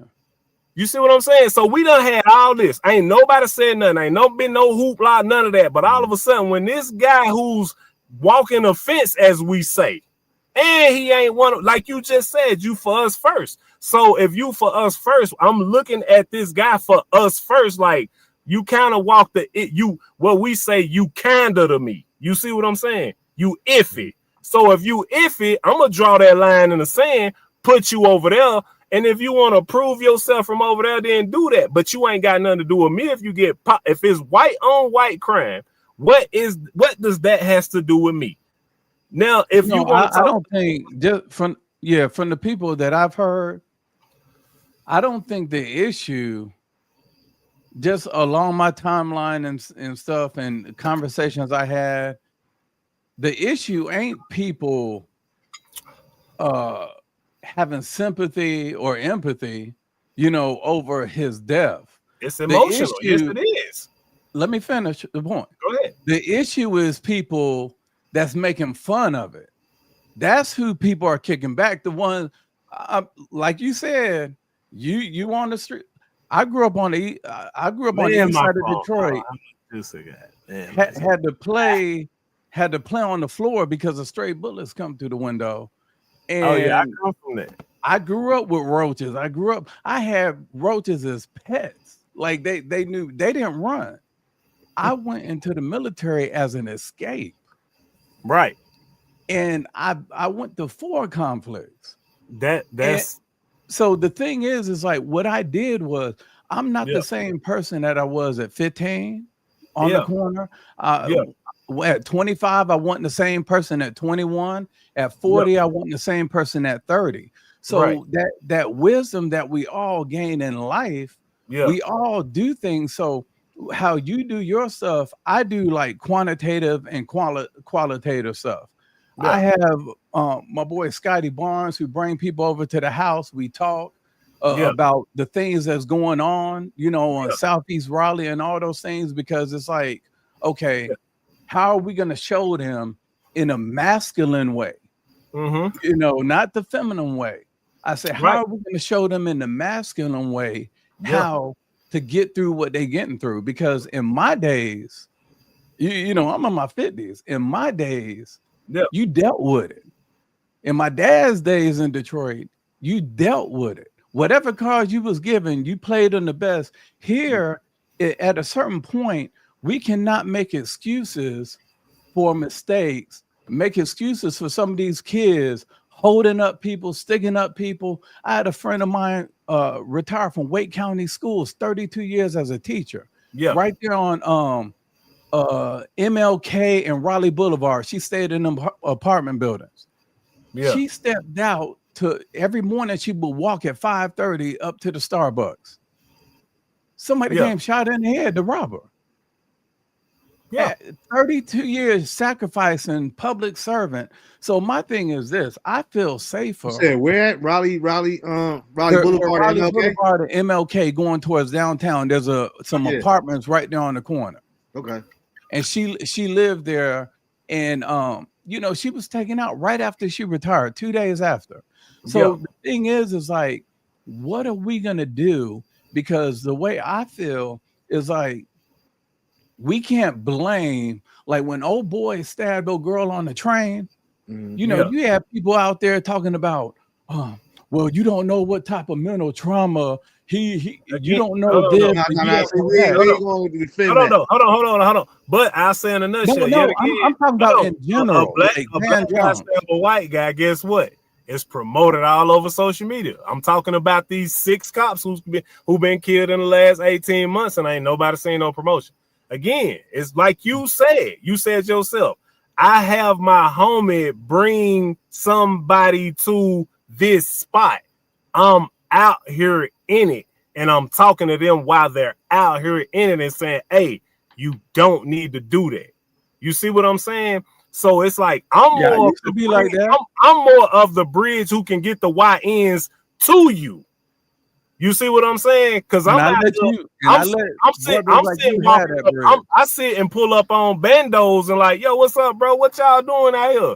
Man, y'all don't need to be doing that, man. I'm telling you, you might as well get a 9 to 5. The way it's gonna pan out with lawyer fees and fines, and I showed them what I had to pay. I had to pay $180,000 in fines, bro. Like, that's what I'm saying. A lot of people ain't sliced like that who have to deal with that. They get out, they have these high fines, they got all this against them. We just talked about the demasculinity of a black man, so they dealing with that too on top of this YN stuff.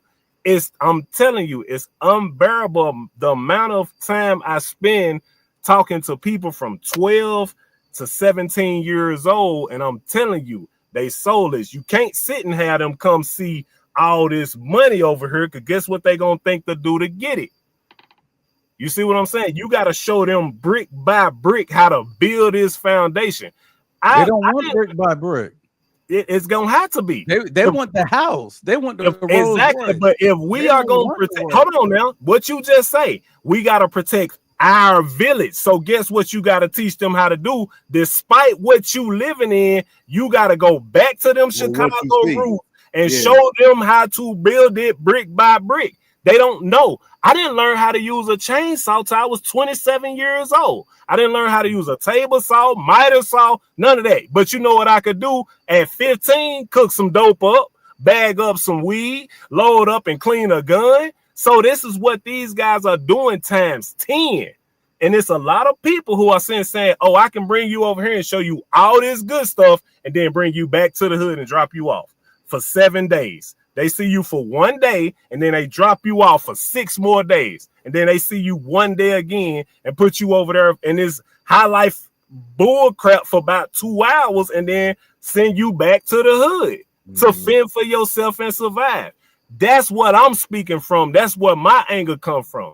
That's why I blame the parents and say, nah, we got to get back to the core of this and build it brick by brick. When we your daddy or granddaddy probably showed you how to tune up a good guitar string and showed you how to crop. You see what I'm saying? They don't got that no more. So and to both of y'all point, because I don't think Sam is disagreeing with you. No.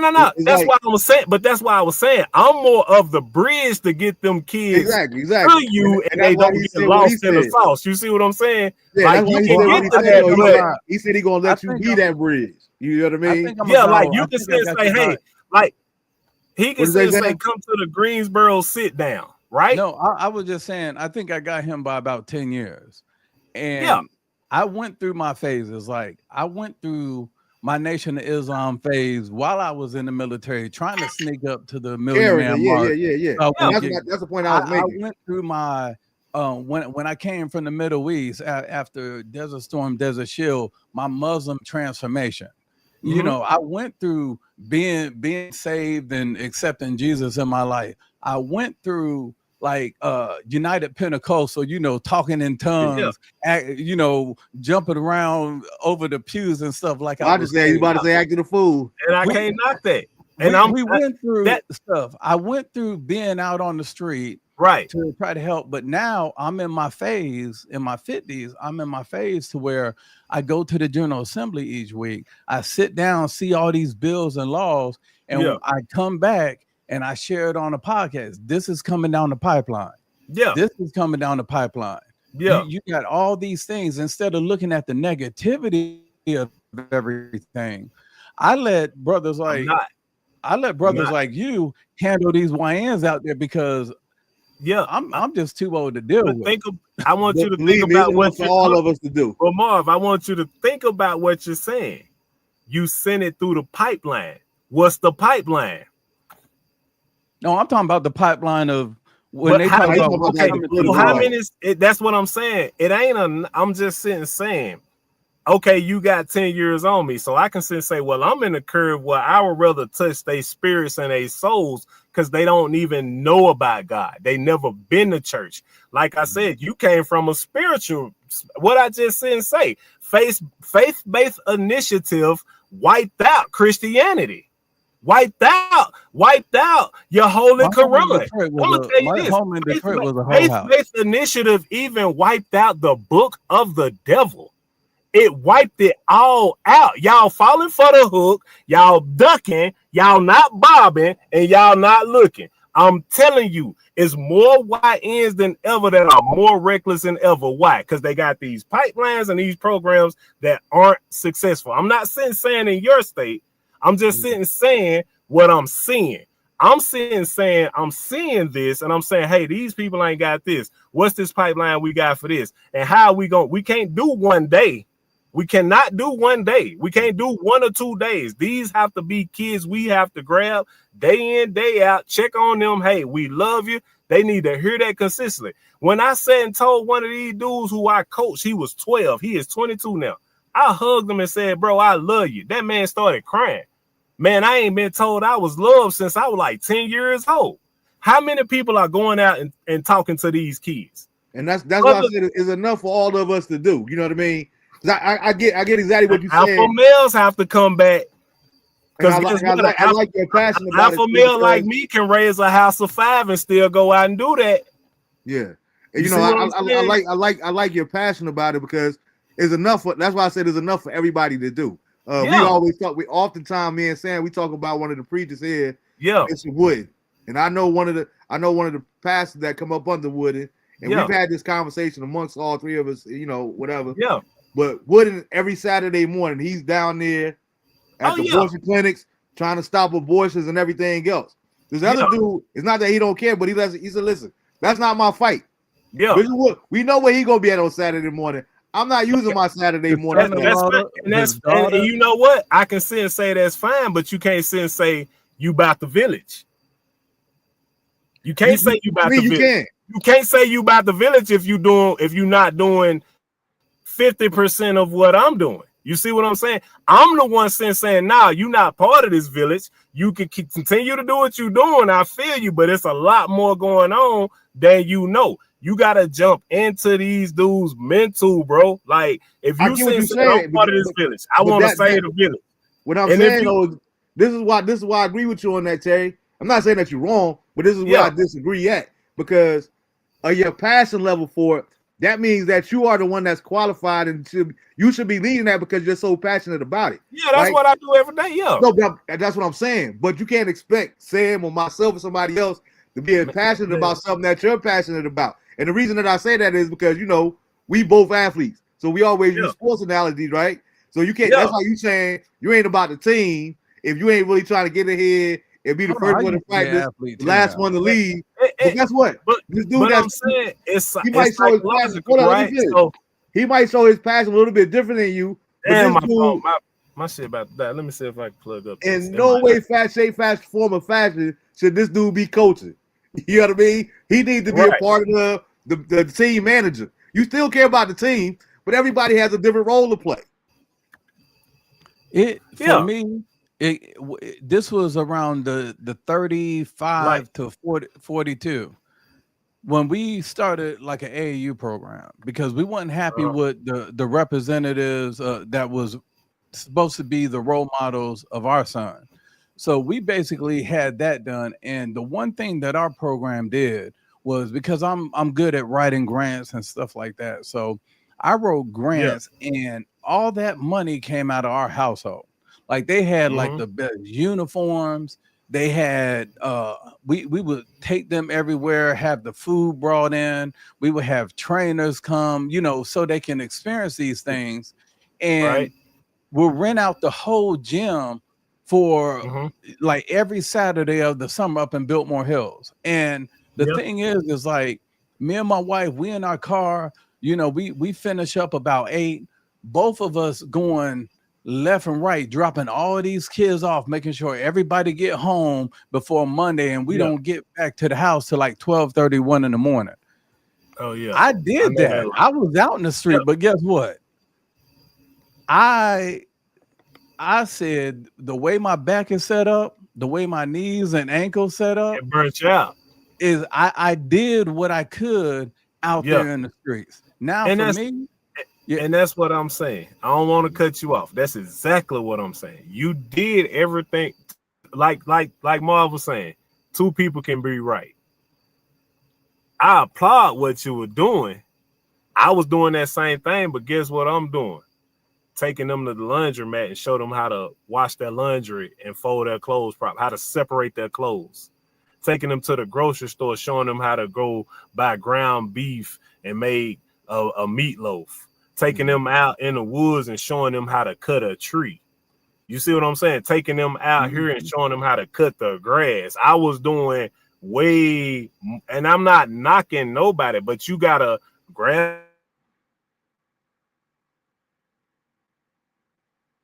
You froze up, T.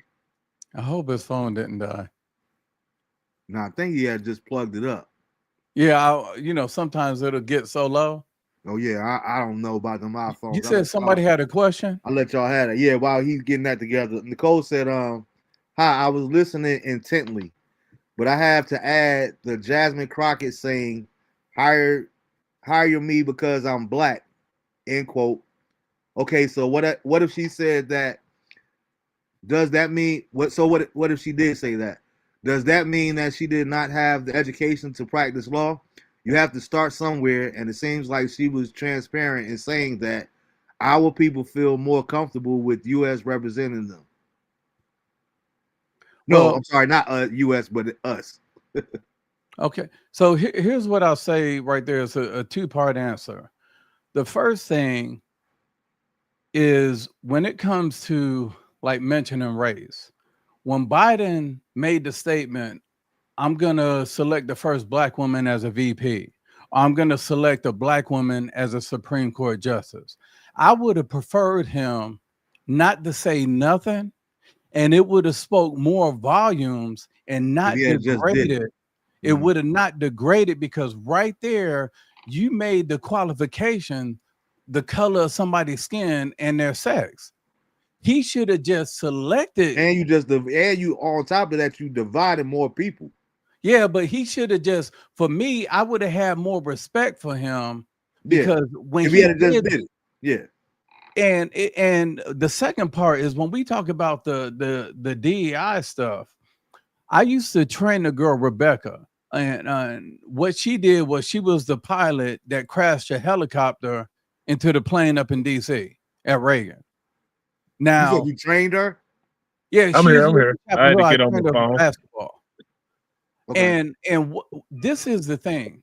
If you talk to any helicopter pilot, in order to graduate from Black Hawk School, you have to have at least 1,200 flight hours to graduate. Yeah. That's why the school is either from 12 to 18 months, because that 12 to 18 months is when you're just compiling them hours. You follow what I'm saying? Mm-hmm. So you have to have at least 1,000 hours before you begin flying at night.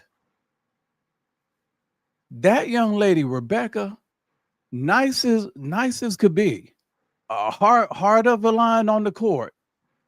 She had a total of 410 hours. She shouldn't have been flying at night. She shouldn't have been. It was her first time in a helicopter in 2 years, because the 2 years prior, she was a captain. She was working in the White House. No flight time. So she shouldn't have even graduated from flight school. But they was trying to promote, okay, we need a lot of more female pilots. We need this. So they begin to start graduating people and say, well, when they get out there in the world, they'll get their hours up. To me, and let me put, Rebecca was white. DEI helped more white women. I'm glad you brought that up. Hold up, I got something else for you. We're gonna go back right there in a minute. Before it disappeared. Nicole also said after that, she said the bottom line is perspective. Some people feel like he wasn't a racist when others know that he said he was a racist. The issue is political divide versus right and wrong, good versus evil. And she also said, based off what you just said about the young pilot, yeah, but they have to acknowledge that because we are always diminished.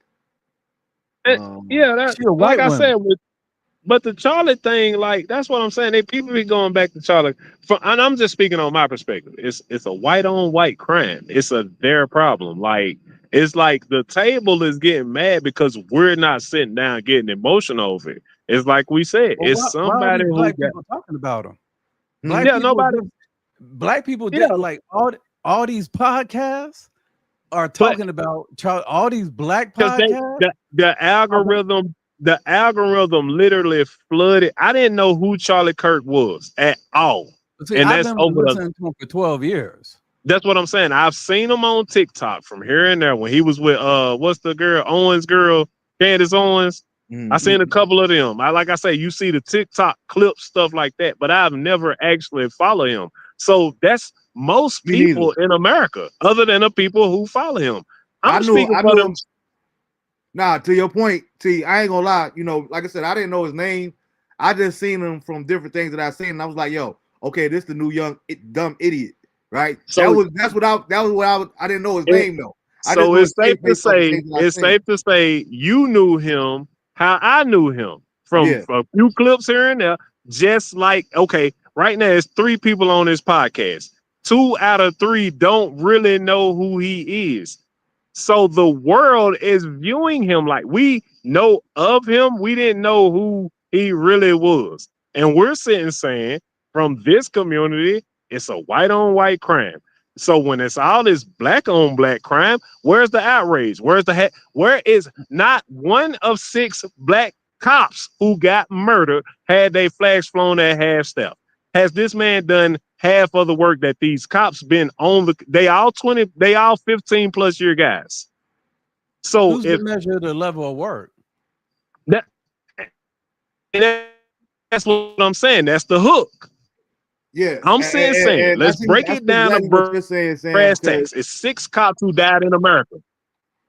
Hold up. Nicole said Kirk said DEI stands for didn't earn it. No, I said he said racist things, not a racist.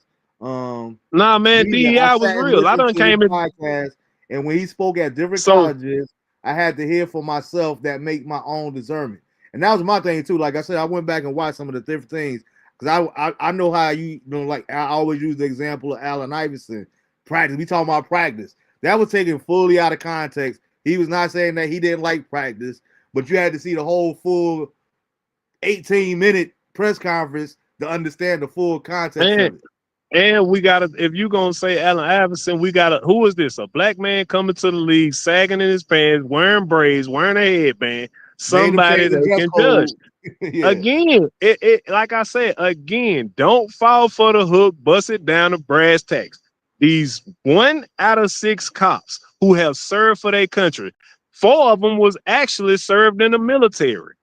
Has the Charlie Kirk dude served in any branch of military? Because Sam would know this because he followed. No, he yes didn't. or no? He started. Okay, so he haven't served in the branch. 4 out of the 6 cops served in the branch of military. Why haven't they flags been flown half staff for them? That's my thing. You see what I'm saying? But I'm saying it don't matter what city. They in America. That's the problem. That's the hook. I understand. Listen. No, I'm saying I understand politics on a political level. You don't understand how Congress works and who delegates. I do. I know all the way from your alderman to city council 9 in my city. You can't tell me I'm sitting saying if it is 6 people who serve for a police department service in America. So that's what I'm saying. If we're gonna omit these 6 black guys, why is it so hard to omit this one white guy who got popped by another white guy? What city you talking about that I can't think of the cities right now. I'm not finna run them off. It's important that you can't even remember one of the cities or any of the 6. But we know 6 black guys got killed. You're okay. You're saying this guy 80% of the stuff he said was true. 100% of what these black guys did for their country is accurate. Damn true. No, it's what but Sam made a good point. He had a valid question. Let me ask. Okay, let me ask you this, Sam. Have you ever been a victim of DEI in your raising, or have they acknowledged you for all of your accomplishments, your military bases, and all this stuff, and they hired you because you're the guy for the job? Or have you ever, like Marv already said it, have you ever worked with somebody and you feel like they was in a position in no shape or form to get that job? In the military is completely different.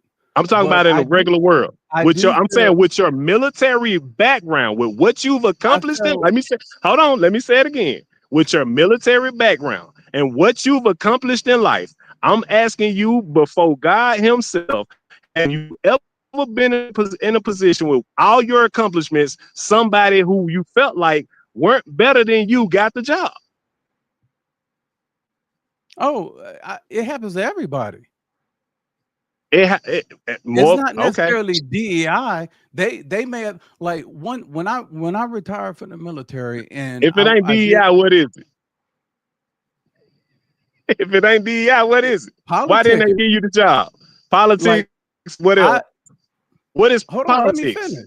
Charlie Kirk. When I applied, I understand you got whatever you got going on, but my thing is this: what I teach all my young brothers that I speak to is that we're all products of our environment. It's our personal choice whether we want to become a positive or a negative product of our environment. I hold our village, right? Myself accountable, all those things. When we talk about our village though, right? No, I don't. I focus on the people that I can hear. The villages in the black community, there ain't no village. It's just a word that people say. Oh, no, it's a village. It depends on how you look at it. Again, perspective. If there was a village, the job that you're doing, that you stressing for, it would be a whole lot easier if there was a village. Who said it was going to be easy? If it was a village. That's what I'm saying. Okay, like, how many people have you taught how to garden or use the essential tools to get through life as an alpha black male? Other than telling them something. You look at my backyard, we grow our own. Not food. Your backyard. I said people. I'm talking about people. Guess what I do? When people come over, they learn how to do those things. I hand those things out. You look at my Facebook, Marv, you see I post my garden, I'm doing all these things when it's time to do this of the year. How can you be black? How can you empower black people if you don't teach black people how to hunt their own food, how to grow their own food? And this is what I'm saying. I'm asking a question and you're kind of omitting. I'm saying how many YNs have you gave a skill or trade that you personally know? That's what I'm asking. Because that's what it takes. Because you just said you hold on, Sam. You just said you riding for your village. Did he say, hold on, Marv? Did he not say he riding for his when it comes to his village? He about let him answer the question. See, let him answer the question. I got you. Go ahead. 518. I have helped to either go to college, start their own business out of 518, or go to truck driver training school, because I helped open the truck driver training school here in Raleigh, and we use that as a feeder system. I create enrolled systems. I helped my son create one so that brothers and sisters that graduate in cybersecurity, my son gets them as interns to hire them at his company. Right. So we create over in this house, we create enrolls and paths for these young brothers and sisters to make a path to be productive in their life, to also give back to the community. But 518 at a minimum out of the 800 that I mentored. And you can look it up on Facebook, Top Rank Mentoring. I've been doing it since 2012. See, Marv know me. Now, guess what? I'm sitting saying that's the hook. Damn, Charlie Kirk, you need to be preaching that to these YNs because your village needs you more than ever. That's what I'm saying. But far as Charlie Kirk, like I said, I'ma still cut that to brass tack. This a white boy who got murked by another white boy. That is their problem. I don't care. I don't really care at all. He could have said whatever for the black community, but like Marv said, this man ain't in the black community. So why would we care? That's what people are mad about, because we don't care. We don't give French toast about this man getting popped. It's another man who got popped by another man. It just so happened one guy was white and another guy was white. The black community wasn't his target. Hold on. I'm just saying, but I'm saying his implementation on the black community. Colleges. That's it. That's why he only spoke at colleges. That was his demographic. The youth trying to get YNs. He was trying to get college. Colleges. It's YNs in college. Getting that was his target. You missing his point, T, because y'all try to be debative. What y'all pretty much saying the same thing. I know. His whole point is Charlie, like you keep saying, we need to talk to the YNs. We need to educate them. We need to teach them trades. Right. Because that's our village. Right. Charlie Kirk was talking to his village. The people that look like him. That's what he was promoting. So why are we worried about him? Because some people choose. That's again because the algorithm put them in our face. Only person out of me and you, I guarantee you could add 5 more black men on this podcast, and probably Sam and maybe one other guy could sit and say, I follow him. People didn't follow him. No, I can't say that. I can't say that. How many people do you know that follow him? I would say literally probably 40%. 40% of your people knew of him. That knew. Well, I ain't gonna lie. I can give you that because you know a lot of people in politics. I'm speaking for the YNs as an OG to the YNs. Y'all ain't touching them at all. That's what I'm saying. And I'm saying, as far as Charlie Kirk, I don't give a damn about him getting popped. He got popped just like these 6 cops got popped, and nobody said nothing about him. And I'm gonna be passionate about that. I ain't gonna slice that bread. I ain't gonna Chicago style cut this piece for you. No, he ain't. No, he got popped. He talked crazy. He got popped. How many people done talk crazy, got popped, and we don't hear nothing about it in the black community? I don't care. Community don't make it aware. Don't make people aware of it. Because guess what? We ain't got no black news. But guess I'm the one who's saying Maryland got thrown off the bridge. Yeah. So when everybody's saying, "Oh, we need all this black stuff," I can tell you how I rock. I said, "Well, I like to get up in the morning, get coffee, get a biscuit. What a black coffee and a black biscuit spot." Nobody said nothing. I'm gonna chew us out first. You should have seen the slant I gave my black people. So y'all saying y'all want to do all this, and I can't even get coffee in the morning to get my proper protein. Shame on y'all. I don't know how to raise a business, but guess who do? Sam Blue can show these people how to get a business going and get a black coffee spot. You see what I'm saying? I'm just telling you how YNs will view you. That's all I'm doing. That's why I'm challenging you like that. I'm not coming at you. I'm just showing you this is how you gonna have. You can't do you like Marv said. We got to evolve. You can't come at them like, oh, I'm gonna sit and I got this STEM program for 500 people over 12 years when I done helped over god dang 2,700 people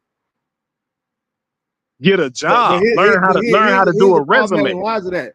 And I'm not knocking it. I'm saying we need him to touch the YNs. That's what I'm saying. But that's the difference. I know what I'm saying. I think I hear what you're saying. I've been there already. There's 2 different arguments. Like Charlie Kirk has no business whatsoever even trying to attempt to the YNs. Like you say, that's something that we have to take responsibility for. Who in college though? Huh? But that's what, it ain't old heads in college. That's what black folks No. Listen. To fix again, our 2 things could be true at the same time. Hell no. Hold up. Well, why you bringing up Charlie Kirk? Hold up. Listen to me. I was talking about what you need to do. No, you saying. I wasn't talking about Charlie Kirk. I was done. You the one who said, "Well, Charlie Kirk." No, because you was still talking about him. Oh, okay. I'll let Charlie Kirk go. Yeah, like he done. If you don't care about him, why are we even spending energy on him? Because I mean, we had the YNs, as you say. Yeah, that's what I'm saying. I'm speaking solely from YNs. Hold up, let me see. If YNs don't know Charlie Kirk, we shouldn't even be talking about him. Why? Just like how on the View, Whoopi and them, they don't say Donald Trump name because they don't give it energy. So what? Black and that's the point that I was trying to make. Yeah, don't give them energy. It's simple. I understand that. I truly understand that. But this podcast, 60% of it was about him. That's why I'm just speaking on him because it was part of the topic. I'm not trying to, and that's the hook. Like I said, I don't, you can't omit what I'm saying. Like, I feel like you have, and I feel like you got the God-given power, the power under Allah, whoever you represent, to get them the mental power to get over this hump that we need to get over. We need more people like you pulling up on these YNs, because guess what? You can actually show them the way. I can show them how to do a resume, get a job, do these tangible things. But it is guys, like I said, I'm not saying you, it's guys in my city who got these high up ego. Oh, you can come and we got this pipeline. Man, it is, like I said, 2,700 over 10 years.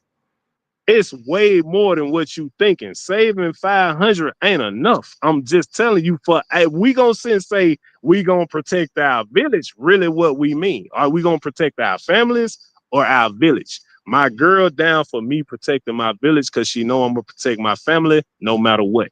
They good. Everybody good. Everybody in pocket. Alpha the point male. I was making with that though, T, is here's a lot of problem. You keep going back to the village. Forget Charlie Kirk talking about the village. Half the problem with that is, one, we're not aligned who the village is and what it is that we're trying to accomplish or what we care about. We don't have the community in the black community that we had back in the 60s and the 70s, because now everybody's doing so much better. I got my own. We're not worried about the block. We're worried about me and mine. You know what I mean? Yep. So we can't keep talking about the whole, well, this is what we need to be doing. This is what we need to be doing. No, if that's how passionate you feel about it, that's what you need to be doing, because I don't care at this point. Or like Sam said, and I'm just using his words. I'm just using that same scenario. Sam is like, I've been no, but here, 2 out of 3 we're doomed. Same analogy, right? I remember having this conversation with somebody that's like gung-ho in the church now, right? Yeah. They've been going to church for years, but now they really in the ministry. And they was having this conversation with me, like, yo, you really need to, you need to be in church. You need to go to church. You need to be in services. You need to, all that there. And I'm like, I'm saying to myself, almost like Sam position, like, yo, stop beating me up over the head with I need to be in church. I need to be in church. I need to go to church. Yeah. When I've already did that way more to you. It's not my fault that you're just now becoming passionate about that. I've been there, did that already. You know what I mean? Right. So if this is the season where you feel like you need to be in church every time the door is open, then that's what you need to do for you. But don't tell me how I need to handle it for myself. Hold on. Pause on that. I never told him what he needed to do. I said we need more people like you busting up on them doors. I didn't never say. I never try to tell. No, I never. Only person I'm gonna tell what to do is my kids, not even my old lady. Because my old lady, you see what I'm saying? So like, now I never told you, but I'm just saying, like, that's the thing. Like, we need every single, if people gonna sit and say what's gonna save us and it's us, then we need everybody who has resources to exhaust their resosources. If it's the village or if it's not, that's cool. That's what I'm saying. Thing I was saying too was like, it was discourse, because you kept bringing, we do that a lot of times too, tennis. Well, they did that. Why we ain't do this here? Yeah. I get no. And I'm always gonna spin our. I'm always throw a hard fastball at you and try to hit you in the elbow to ride you. That's why you and my brother like y'all lot, because y'all made 2 peas in the pot. So here's my thing. What I was asking Sam was like, because Sam raised to me is a valid question though. Like, how do we determine a person works? Right now, for me and my criteria, you're right. It's hard to determine what Charlie Kirk did, because again, I didn't even know this dude's name. All I'm saying is, based off of the stuff that I have seen and the research I have done lately, this dude damn sure is not worthy of the flags being thrown at half mast. Now, I'm not saying that the black cops that died in the line of duty should have been either, but what has this dude did to earn any type of this level of respect? What have he done to earn a half-staff flag? That's I don't think he did. I don't think what did the Pope do to earn that? And I like Sam all the said. way over in Europe. Hold on. What you say? Hold on. Let me say what he say. Terry, what'd you say, Sam? No, what I said. What did the Pope, when he died, all the way over there at the Vatican, what did he do to earn flags in the U.S. A couple years ago flown at half mast?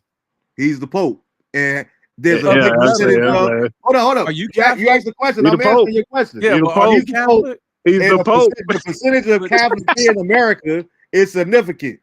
Exactly. I can't go past he the Pope. We don't gotta say what he did. He the Pope. Like there are massive Catholics here in America. All the people that was angry because all the young boys that's being molested and all that stuff in the Catholic Church, and the Pope covered it up. The Pope and those bishops there covered up over 500 cases. He was biting penises and better. I know what you're talking about. Yeah. But we give that pass, and all I'm saying is, like, when flags are flown at half mast, like they ask the president now, how come a couple months ago when the Minnesota House representatives, they didn't fly the flags at half mast? People don't realize there's 5,000 House members in the state House members in this country.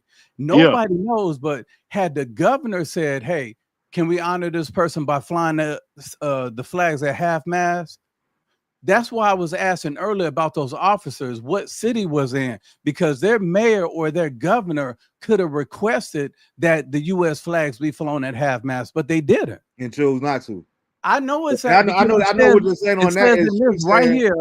I keep this because I always refer to it. It's in the Constitution about how the flag is flown. When it's upside down, half mast, everything. All people have to do is ask. Just like ain't never been a wedding in the White House. But guess what? Joe Biden's granddaughter got married in the White House because why? He the president, and he let that happen. Yeah. So if somebody chooses the abolishment of the flag flown at half mast was abolished in about 1804, about 50 years before they gave black people voters registration rights, about 2 years before they was opening up civil rights and all that stuff. So civil rights was created, like they say, you didn't need civil rights if you were a legal citizen. Civil rights was made to keep who at bay. I keep telling people, don't fall for the hook. Hey, what's good? I'm not worried about if you sit, like I said, we gonna sit and say we gonna go off the old school American way. Now it's like, oh, you gotta see who's your counterpart. That's the hook. You gotta tell me why this man who didn't really serve as he needed to serve. Okay, they can ask, but why was it granted? Why was it granted for this one? Hold on. If you gonna sit and say what you said, this is what I be telling people. Sam Blue Sr. said these 6 black officers may not have a situation where their mayor applied and they denied. Why would you deny these 6 black officers but approve this one white guy who ain't done it? How do you know they apply? You just said that. If you gonna reach for I said they have to request. Okay, you said they might have requested and it might not have went through. That's what those are your words. I didn't even know but know you this, said that. I didn't say that. Know the city. Hold on. Whoa. Come on now. If you have to come. You just said it. Know it. If out of your words, did you? Okay. Know what city them officers are from. Marvin Bennett Jr. How did I know that you had to apply for a flag to be flown half staff? Who did I find that out from? From Sam, but to his point, once again, how do you know that those city officials didn't apply for it? My thing is this: he don't even know the 6 officers himself, but you're gonna assume. This is my thing. This is bring them up. But this is that contradiction. I just said 6 guys. To me, it's not a contradiction. That's an assumption on both parts. No, because you said you assume, but you don't know yourself. When I talked about Miss DeCara up in Maryland that was thrown over the bridge by that Guatemalan immigrant, I can tell you her city, her county, Marlboro County. We're not talking about her. When it was done. We're not talking. Don't jump ship. Don't jump ship. That to how is that jumping ship if he simply asked you, how do you know whether or not they applied? Okay, I said ask a simple question. if this guy who wasn't, he's a member of Congress, whatever he may be, he applied his mayor, because you got to go off the assumption, because you just gave me the rundown. You just, when I said, you said, well, those six guys, you literally said those six guys may have a mayor who applied and they didn't get it. I said, okay, I didn't say that. If you he didn't say that. That's not what he said, T. What he say? What you say? You got to apply for those things. People don't know that you got to apply for those things. You got to go through your mayor and your governor to apply. He didn't say that they probably applied. He just said that that's part of the process. That's the reason why I asked you what city were they in, what state. So guess what? I can research myself to make sure to see if something was submitted or there was some communication or dialogue. That was my purpose of asking you what city or state, because I can find that out. There's public records that shows applications for flags flown at half mast. That's why we need you, because I'm saying from a YN perspective, we don't know none of this. We just looking at, hey, they popped all these black cops, wasn't nothing said. I'm just telling you how it looked from, like I said, I'm talking to youth. I can't come through and talk to a 40, 50-year-old and say, hey man, this is how they. I go back and talk to people who we can cultivate still. You see what I'm saying? And that's what I was saying to you. How many people know that? Because you know that. Everybody about me know everything about me. And everything I know, I spread it like wildfire. Like, hey, this is what I just found out, bro. Like how you just told me, hey, for a male flag, you know how many people I'm finna tell that to? But it's no people to sit and give us that guidance. That's what I'm saying. I know, but you got two things could be right at the same time, T. Like that's what I was talking about earlier when we first started. Like, I don't think that people should be so passionate about certain things that you're not well versed in if you don't know. You see what I'm saying? Because once you do get the information, now all of a sudden you got to pull back or stand corrected when all you had to do was get the facts first before you got so passionate about a thing, right? And the only reason I brought that up when he said what he said, I know that to be true very much so, because I remember when Whitney, rest in peace, when Whitney Houston died, it was immediate that the governor himself, ain't nobody have to apply, or the governor said, because of who she is and what she represents in this state, we find, even though she wasn't in the military, no nothing else, because she's Whitney Houston, we find that all the flags that have staff. That was the governor that made that call, though. To your point, though, on the flip side, you keep asking, well, why would they do that for this dude?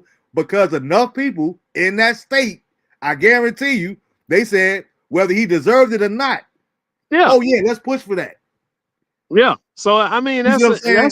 It's not whether or not he was worthy of it, because he definitely ain't do nothing to be worthy of to me. But that don't change the facts all the time. You know what I mean? Right. And that's what I'm saying. Like that rhetoric, this dialogue. Like, yeah, I'm gonna be passionate, but I'm gonna be the same passionate way towards the YN. Like, bro, I ain't know this, and I feel like I don't really feel, because it's stuff we don't know.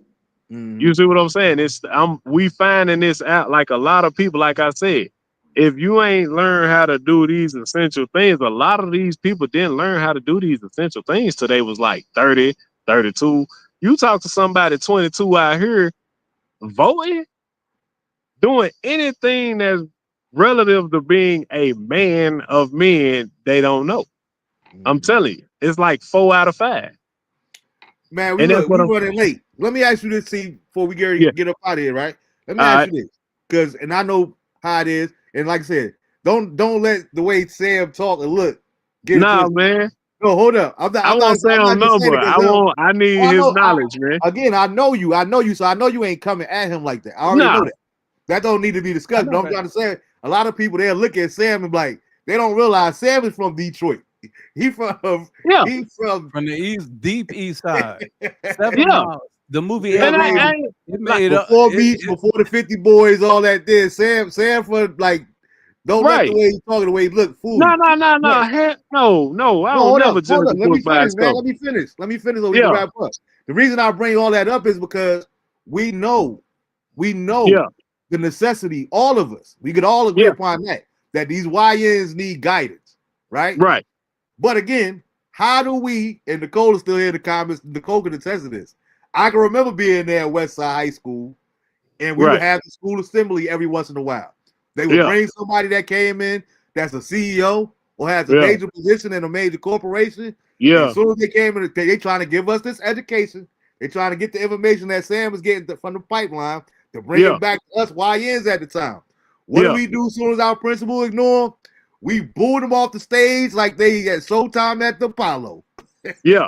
And these jokers is way worse than us. So my question to you is, when we dealing with this type of mentality, we know that we already agreed that the YNs in this generation are way worse for various different races than our generation.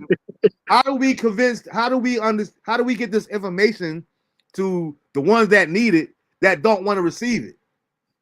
It's like you said, they way worse than us. So evolution gonna sit and say somebody like me, I ain't gonna talk regular. I'm not gonna talk normal. You see what I'm saying? You gotta sit and you gotta bust it down. You gotta understand they lingo, because these are the kids who don't, even though we was in the streets, we were knowledgeable. These kids don't even know how to write in cursive, don't even know how to do basic math really. Math ain't the same. They changed math. If you want to go to the educate, we can go on and on. But you can't do what the norm was. That's what I'm saying.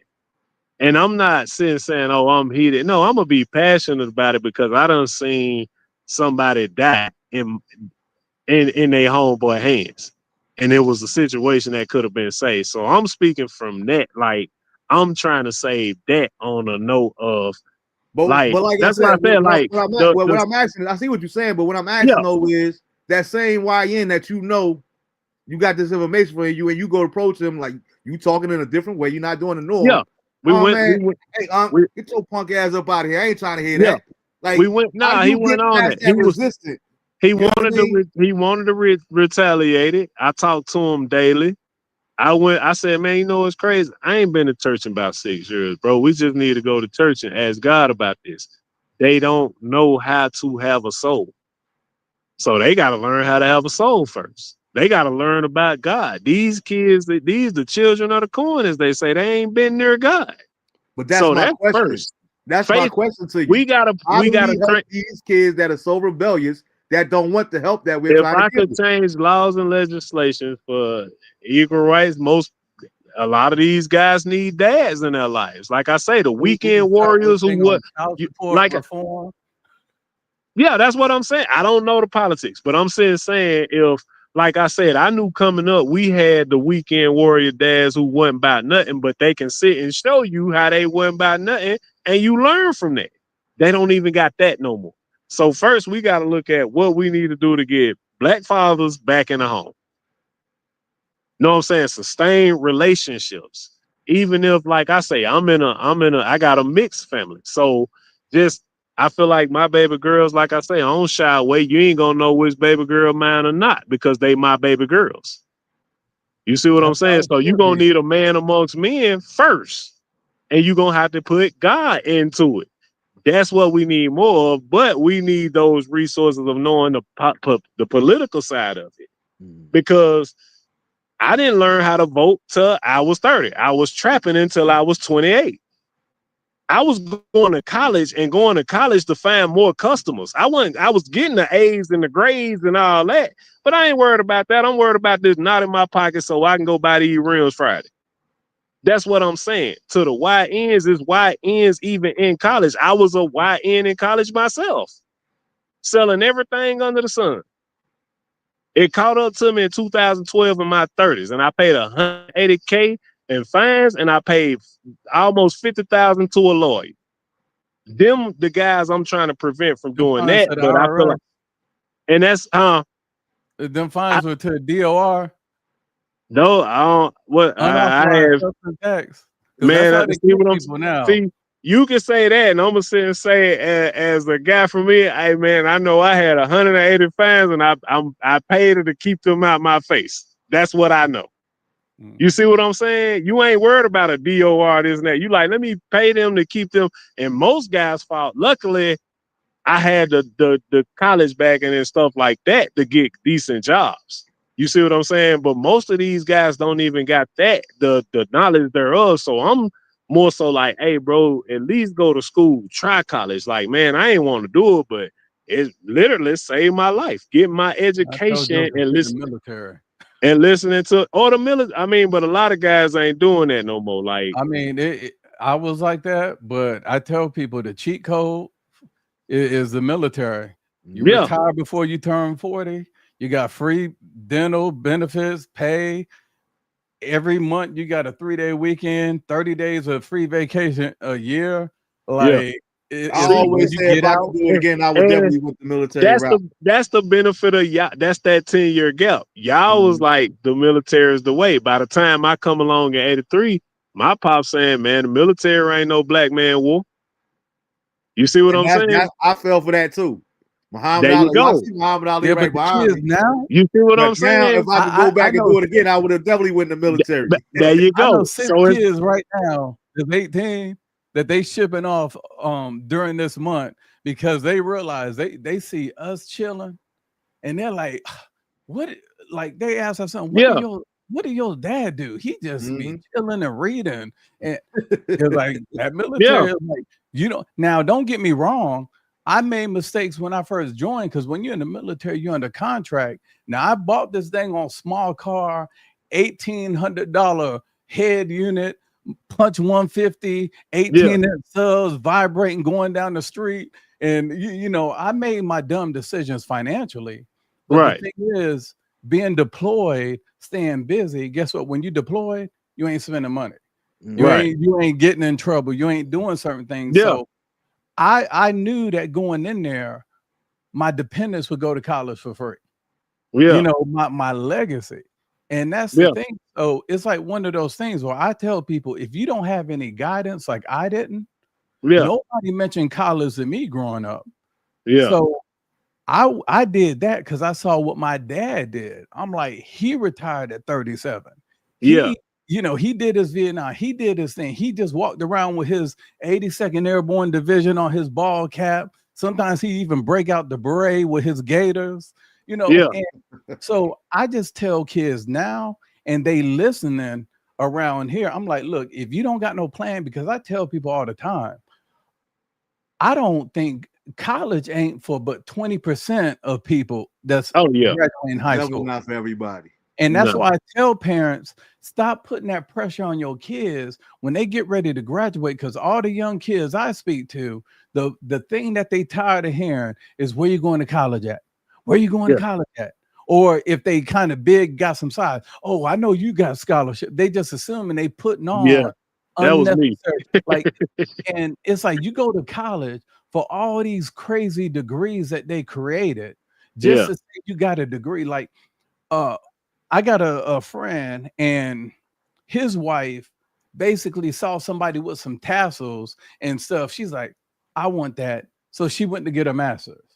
Don't use it, but now she complaining about $92,000 in debt, and she went just so she can wear some dang on tassels. And now she's trying to get her PhD so she can get $200,000 in debt just so people can call her doctor.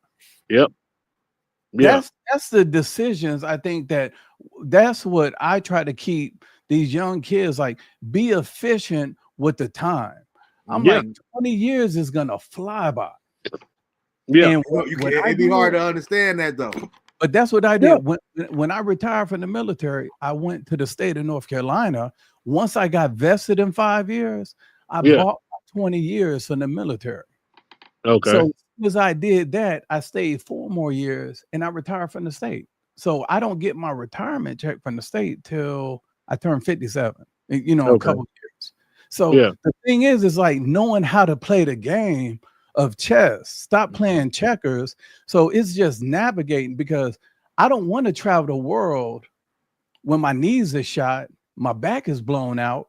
I want to travel it while I still can keep moving, run, jet ski, and all that stuff. That's right. So I just think, like, I think everybody, we all want to help, but I think we're at different phases, and now we have different ways of how we do that. Well, now I try to hit the community inside the homes, telling people, hey, don't be getting no Habitat for Humanity home, because it's a rent off, the way it's set up, and I explain how it's set up, like it's trapping you.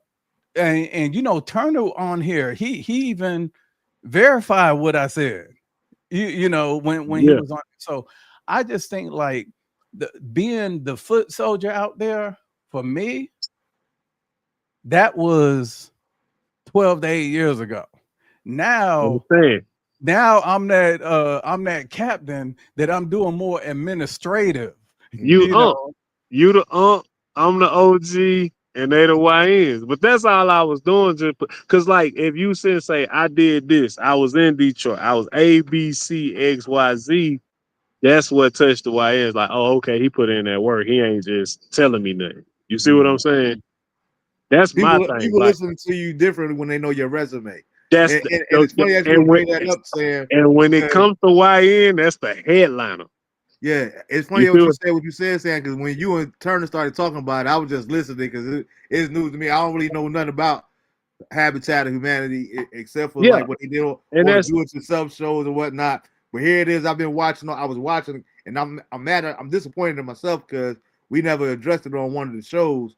But I wanted to both talk about the and maybe we'll get to it next week or the week after.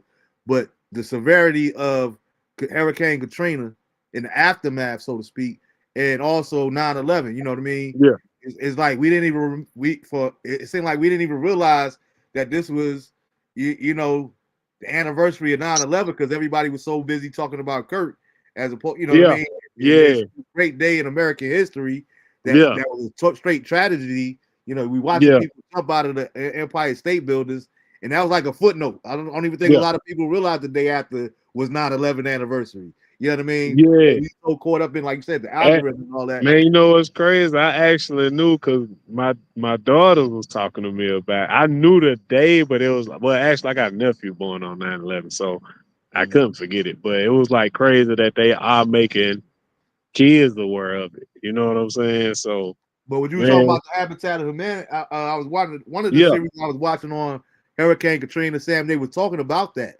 How you know the rebuild. And people were talking about, you know, they did a nice fluffy piece. Oh man, look, this is the house that I got since Katrina, and this and that there. And one dude was talking about how he had to rip his whole floor up, and like all the money, he spent more money into the house than what he actually got for the house. It can't sell the house, and it was all tied to Brad Pitt. Yeah, Brad Pitt had partnered with a black dude down there, so he made the black dude the face. And every time, you know, telling everybody to come on in, but all of a sudden, now he left holding the bag and looking at Brad Pitt done got $32 million and out there in Hollywood again.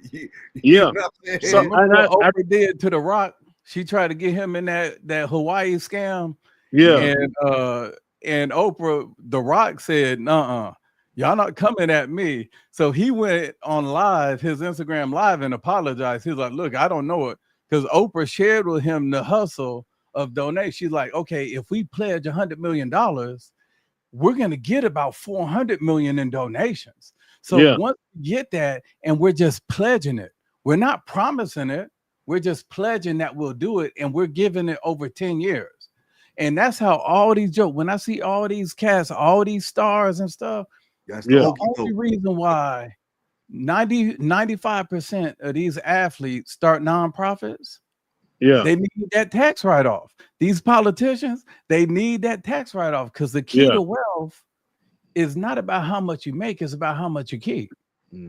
So all of these are hustle. So I tell people, don't be mad at the Clintons, the Obamas, the Trumps, to learn what they're doing. They're not breaking the law. They're using the tax code.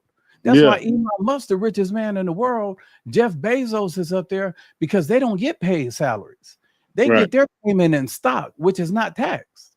Right. That's why they building all these wealth. Instead of buying our kids Jordans, let's buy them Nike stock. Let's buy them Tesla stock. Buy them, make them teach them ownership. So when they look on their wall above their wall, they'll be like, oh yeah, I own part of Tesla. I think I know the answer. You just really solved it. The unks got to game the OGs to game the YNs. There you go. Because most unks want to be foot. We ain't, like I say, I tell people I'm God soldier, man. Use me how you want. While I still got the physical and mental being to do that. Like you see what I'm saying? But I'd rather sit with you for 3 days a week and learn about stocks and be like, hey, bro, you buy 13 pair of J's a year. If you sit and take 3 pair of that, take the money from 3 of them and just buy in the Nike stock, then A, B, C, X, Y, Z. They don't know that. That's what I'm saying. So that's the answer. We need the black fathers back in the home. That's laws and legislation. And I mean, like I said, child support is like a failed system now for most people in 40s because we stayed working. Now the women they haven't get rid of child support, period. Yeah, that's a whole nother ball game too, because I was like, it's a failed system. I look at my situation like, my oldest child, baby mama, she had 3 kids, 3 child support wages. Now the kids are grown and she ain't got nothing. But in most cases, the men would be beat down. But now I've exhausted all my child support. So I'm up and she not sustained, which I hate that because that is your child's mom. So it's like, it's that, like I told people, I agree with the whole Trump and from back in the Reagan administration when they said that Section 8 government assistance is a sleeping pill. It's a crutch. Because we were a vibrant community who got up and got our own. We bust our butt to get what we wanted. So I think the answer is, like I say, we need to get the black fathers back in the home, whatever that takes. And the game. We need the game. Like you say, stocks, ownership. I'm more of that. We the generation of making sure you buy a house before you die is a success to lead to your kids. You see what I'm saying? I didn't learn about stocks. Will make that you got an $80,000, a $50,000 to $60,000, $80,000 car, and you ain't got no place to park it at. Exactly. That's what I'm saying. Like it's the ghetto fabulous era, as I call it. That's what we can't buy everything cash. Don't worry about no credit. You see what I'm saying? Like that's where we came from. So it's like now it's a lot of loss. Like the stuff that I know, like. And Marvin tell you, I know a lot, but it's more stuff that I could absorb to pass on and I could dilute it. And like I said, like if you sit and say buy shares and stocks, they ain't gonna listen to that. But I'd be like, hey, bro, man, I see you buying these Balenciagas, you buy these man, you put about 1,500 of that in the share stock, man, you might make this in about 5 years. They can hear it that way. You see what I'm saying? Yeah. That's gonna be what it takes right there. That's the thing. We doing something about what you just mentioned about the home ownership. Yeah. And I'm touching on something in a couple of weeks about you setting your kids up for failure by leaving a house to them. Yeah. Instead of putting it into a trust and just changing management of the trust from yourself to them. Because once you pass away, it goes through probate. Your child has to pay that 25% capital gains tax. So if it's a $400,000 home, before they can get access to it, they got to pay $100,000. Yeah. And if they don't pay it within a certain amount of time, the probate courts will seize it and auction it off. That's why I tell people, when you get a house, you do all your improvements, you put it in a trust. And make sure you create your trust in like Delaware, Jersey, Nevada, not Jersey, but Delaware, New Mexico, South Dakota, where they don't have public records. Then when the nosy people come to North Carolina and they go on the Wake County tax website and try to look up your information, all it'll say is the property is owned by some trust over in Delaware. So they can't hit. So you're protecting is asset protection. And also every time you pay the mortgage, the taxes, all that stuff is an expense of the trust. That's the thing right there where if our young kids, if they can tell you next year, every retro Jordan, what month is dropping, when it releasing, all that stuff. What time you got to be in line to spend the night outside to get it? They just, look, when my son, it was times where he camped out at the Foot Locker, but when my son bought it, he bought them to flip. Like he's like, if I sit out here all night, I can sell it for $400. And then I that's used what to I get was them doing. to brag where it was cheaper. But the thing is like if we just we learn what we want to learn. Yeah. Exactly. And unfortunately, what's my priority may not be the next man's priority. My priority now, I've gone from being in the streets to now asset protection. Like I don't sell insurance, I don't sell any of that stuff, but I just, I try to educate people on when something happens to you, you don't want your family stressing over how they're going to bury you. Got to sell plates at the church, got to do a GoFundMe, got to do all these things. Like have these things and make sure your insurance policy, the owner and the beneficiary is the trust. Because if you're the owner and the beneficiary is the trust, guess what? It still goes to probate. So you put everything in the trust. Like something happens to me, my wife becomes a manager. Something happens to her, our son becomes a manager. So that's it's just about protecting, because when it comes to the Black community, they try to take they try to tax us out of our assets and property. They try to fine us out of our assets and property. They try to do all that because we're the only ones not doing it. They said they created the label luxury for Black folks. There's that video, I think me and you talked about it, Marv, how to sell to the Negro. And they said, talk about use luxury, use name brands. Black people, the Negro loves name brands. And it's sad because we've been chasing the rabbit for eons now. You know what I mean? Yeah. But to your point, man, and I think my boy showed it perfect. Like I'm dead serious. I'm being funny, but I'm dead serious too. You got to be like my boy Ghost, Jamie St. Patrick. You see how that went down? He had everything in the trust. Tariq thought he was about to come up. Nah, bro. You don't get no access to this until you graduate from college. Yeah. You gotta maintain a 3.5. Like that's what I'm saying. Like I can sit and say that's the thing. At 42 years old, I can sit and say the first time I really heard about a trust and how it worked. The second person I heard from was Sam. First person I heard was Club Shay Shay when Mike Herb was talking about how he put his family in a trust. So he don't pay his taxes on the money that they spend. So it was like, man, I ain't never heard of a trust.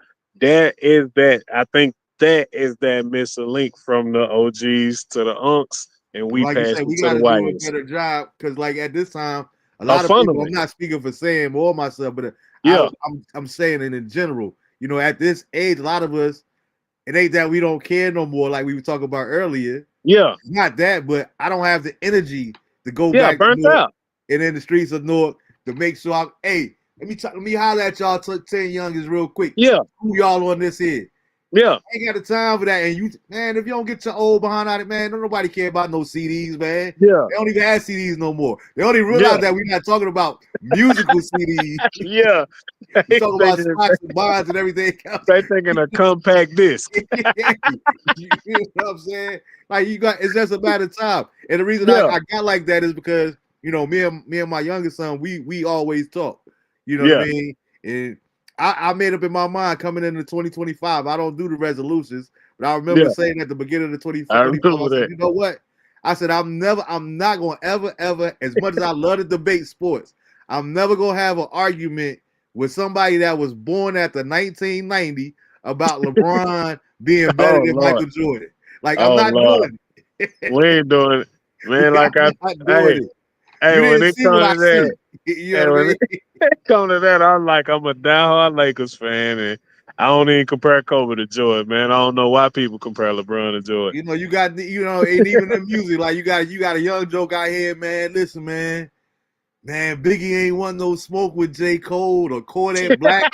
You just pick one of them, and it's like, yo, I'm not even about to have this argument with you when this is all you could know. Because the reason that I think that the reason that is relative for me, because I always talk about sports, is I'm at the age where I got to see Dr. J play, but I didn't get to see the Dr. J that my dad seen. Yeah. I seen Dr. J on the way out. So I'm like, this is the dude that y'all talking about? But this is an older version of Dr. J. So my argument is limited based off the information that I have. Right. You see what I'm saying? Yeah. So yeah, I'm gonna definitely, like I say, tune in more and Sam, don't be mad. I'm gonna lean on you a whole lot more because there's a lot of stuff I feel like I can pass down to the YNs. But yeah, Sam. One thing about Sam is Sam definitely got the information, yo. Yeah, and it might be a lot of times. It's like a lot of times, and I think that's what we got to get back to too. You know, because I was asking you, you know, specifically, how can we get back to reaching the younger person, whether they want to hear it or not? And I remember when I used to preach a lot, you know, that was my whole position. I'm going to preach the gospel, whether you want to hear it or not. Right. You know what I mean? Like, you could ignore me. You could, oh, man, get out of here with your bullhorn. Ain't nobody listening to that. Man, you wasting your time and all that there. But one thing you're not going to say is that I didn't put the work in, that I didn't try to give it to you. You know what I mean? Right. I always talk about people with, you know, when you look at the Bible, do you realize how idiotic Noah had to look when he was like, yo, these people never seen rain before, but hey, I'm about to build this shit. I'm gonna build it big enough, the size of a city, so we could all get in here and protect us from the rain. Man, what is rain? What is this rain you talking about? Exactly. But he had to do what he was, to your point earlier, when I was talking about your passion, Noah had to do what he was called to do. Right. You know what I'm saying?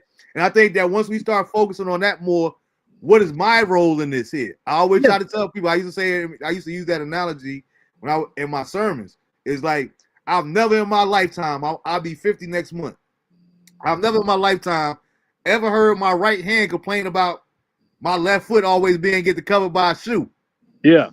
Like, they both are part of the same body, but they have different roles and different occupations. So my right foot don't need to be worried about what the left foot doing.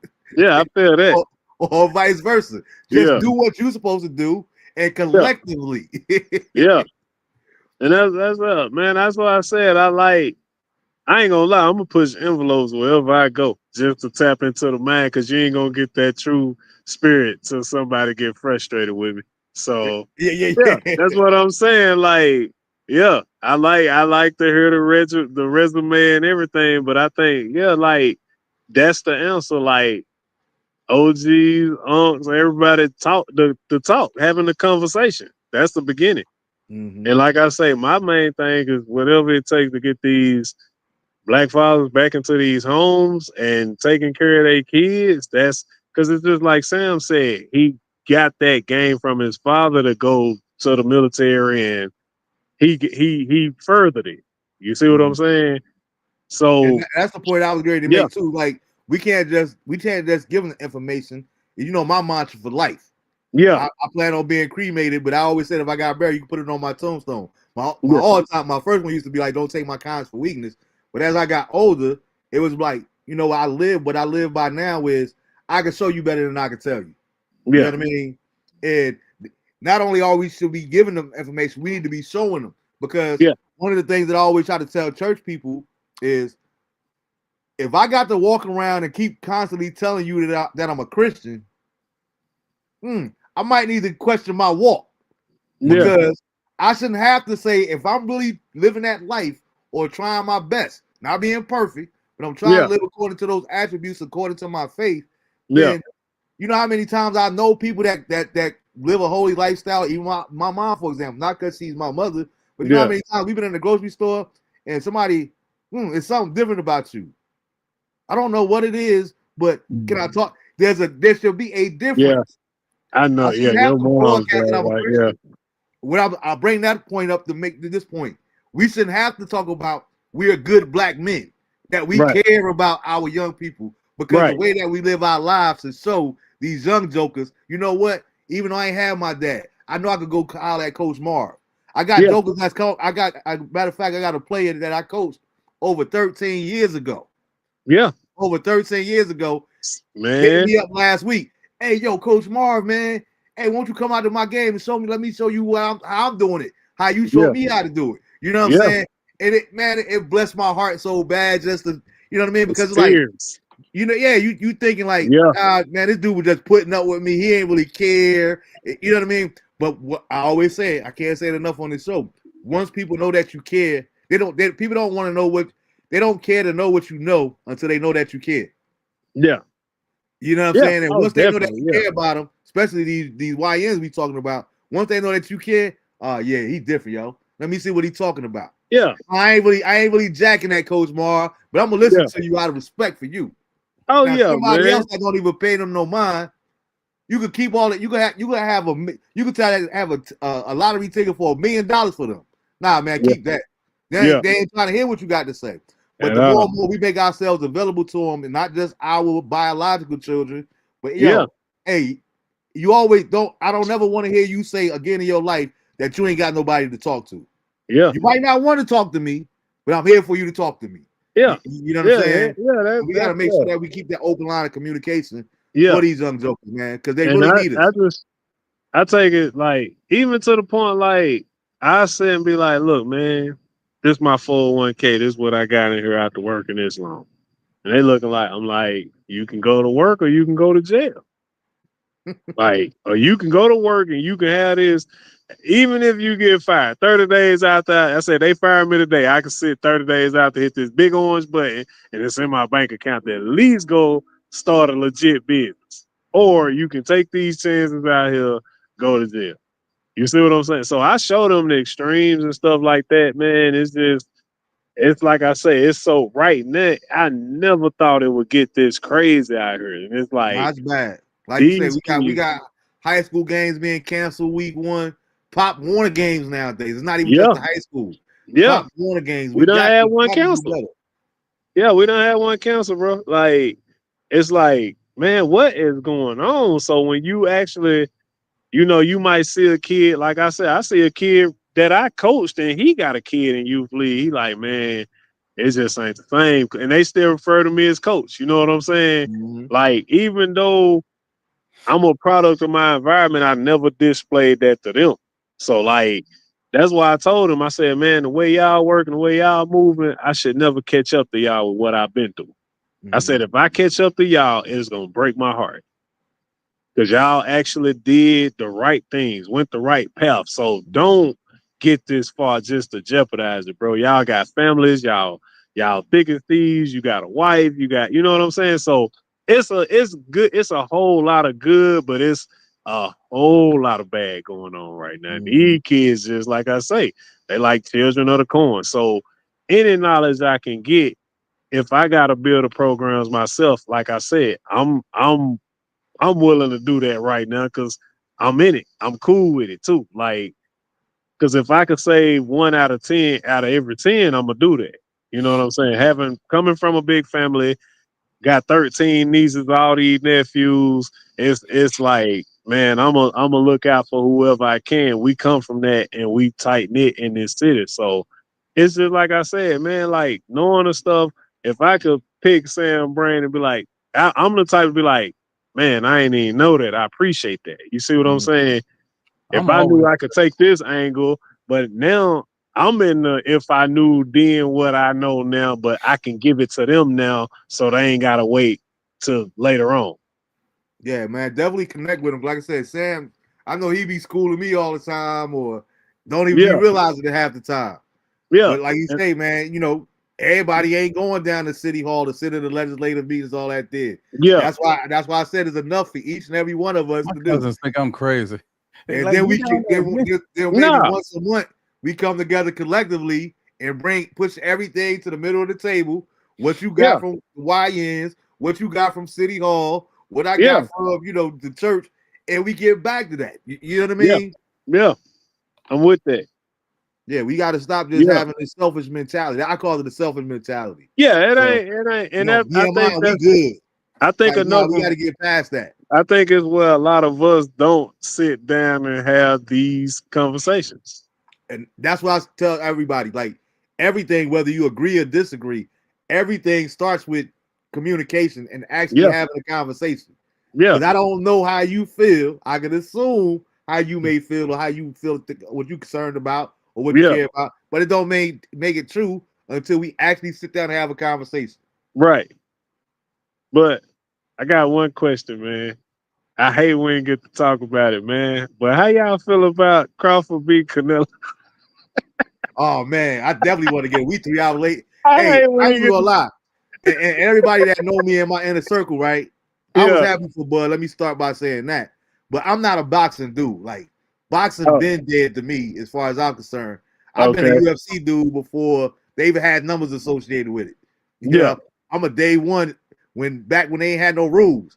That's why it was called UFC, the Ultimate Fighter Challenge. Because there was no weight classes, there was no clock. I done seen fights last for 35 minutes.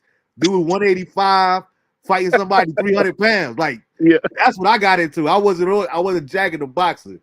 But Bud definitely showed that he solidified, in my opinion, watching the fight.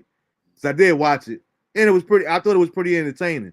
But I think he solidified himself to be in that conversation with them GOATs of this particular era. You know what I mean? Yeah. Because and here's the benefit that I give him a little bit all the time, because a lot of people knock me. You know, I feel how I feel about Floyd. I don't care. He don't know me personally. He don't care how I feel about him either. You know what I mean? Yeah. But with Floyd, I'd never put Floyd in the GOAT conversation for me personally, because based off of my criteria, Floyd handpicked his fights. And then people, well, no, he fought Pacquiao. He fought Sugar Shane Mosley. After the money. After Pacquiao got old. Yeah. After De La Hoya. You got Floyd Mayweather, and you also got the money team. Those are two different eras. You know what I'm saying? Like Pacquiao, he fought Pacquiao. But he fought Pacquiao 5 years after that fight should have initially happened. Man, that was Pacquiao's fault, man. Because he was strategically. Now, I'm not mad at him from a business standpoint. Get your money, man. Get your money. You know what I mean? But I can't put you in that same conversation with the Alis and the Sugar Rays when you didn't fight the best when they were the best while you were saying that you were the best. You know what I mean? I mean, if I sit and say, man, I want to take an Olympic style drug test, and it take you 5 years, that's a you problem. No, that's what I'm saying. I'm not mad at him for that either.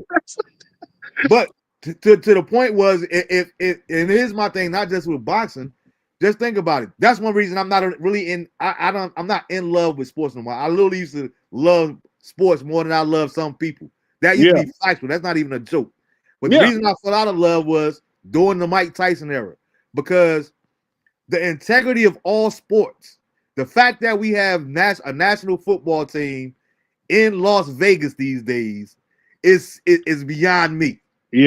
Because with legalized gambling and everything else, I can't trust the integrity of the sports that I'm seeing the actual results, because it's too much money involved.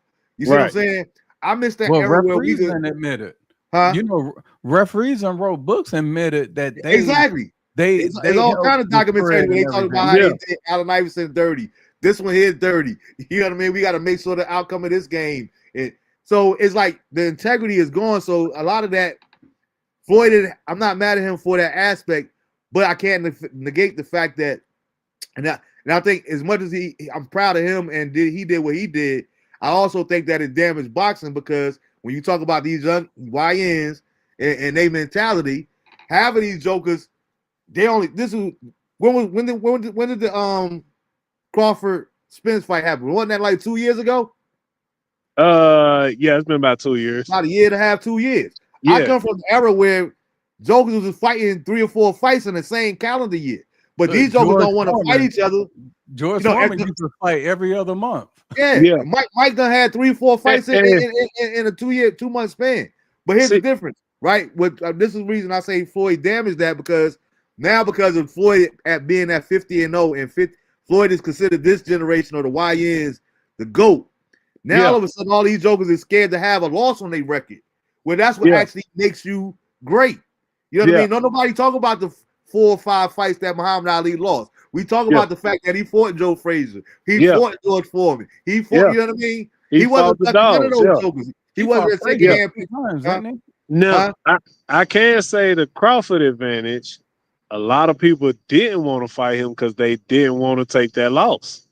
And that's why my whole point. That's why over the last 2 years, he done went up 3 weight classes. So he had to go to 154. I'm not gonna hold that against him. Yeah, everybody at the end of the day, I feel like it's a boxer, Because he was that one dog who said, "I fight anybody at any weight class. Anybody can get smoked." So he might have, because like now they already talking about the Tanks and Shakur and Canelo, Earl Spence. Now you got, because you had them people who was camp buddies and they had that clause where they wouldn't fight. I think the fact that Bud did that and he had to stick. Think this man undisputed in 2 weight classes and jumped up 3 weight classes to go for an undisputed again against a legend.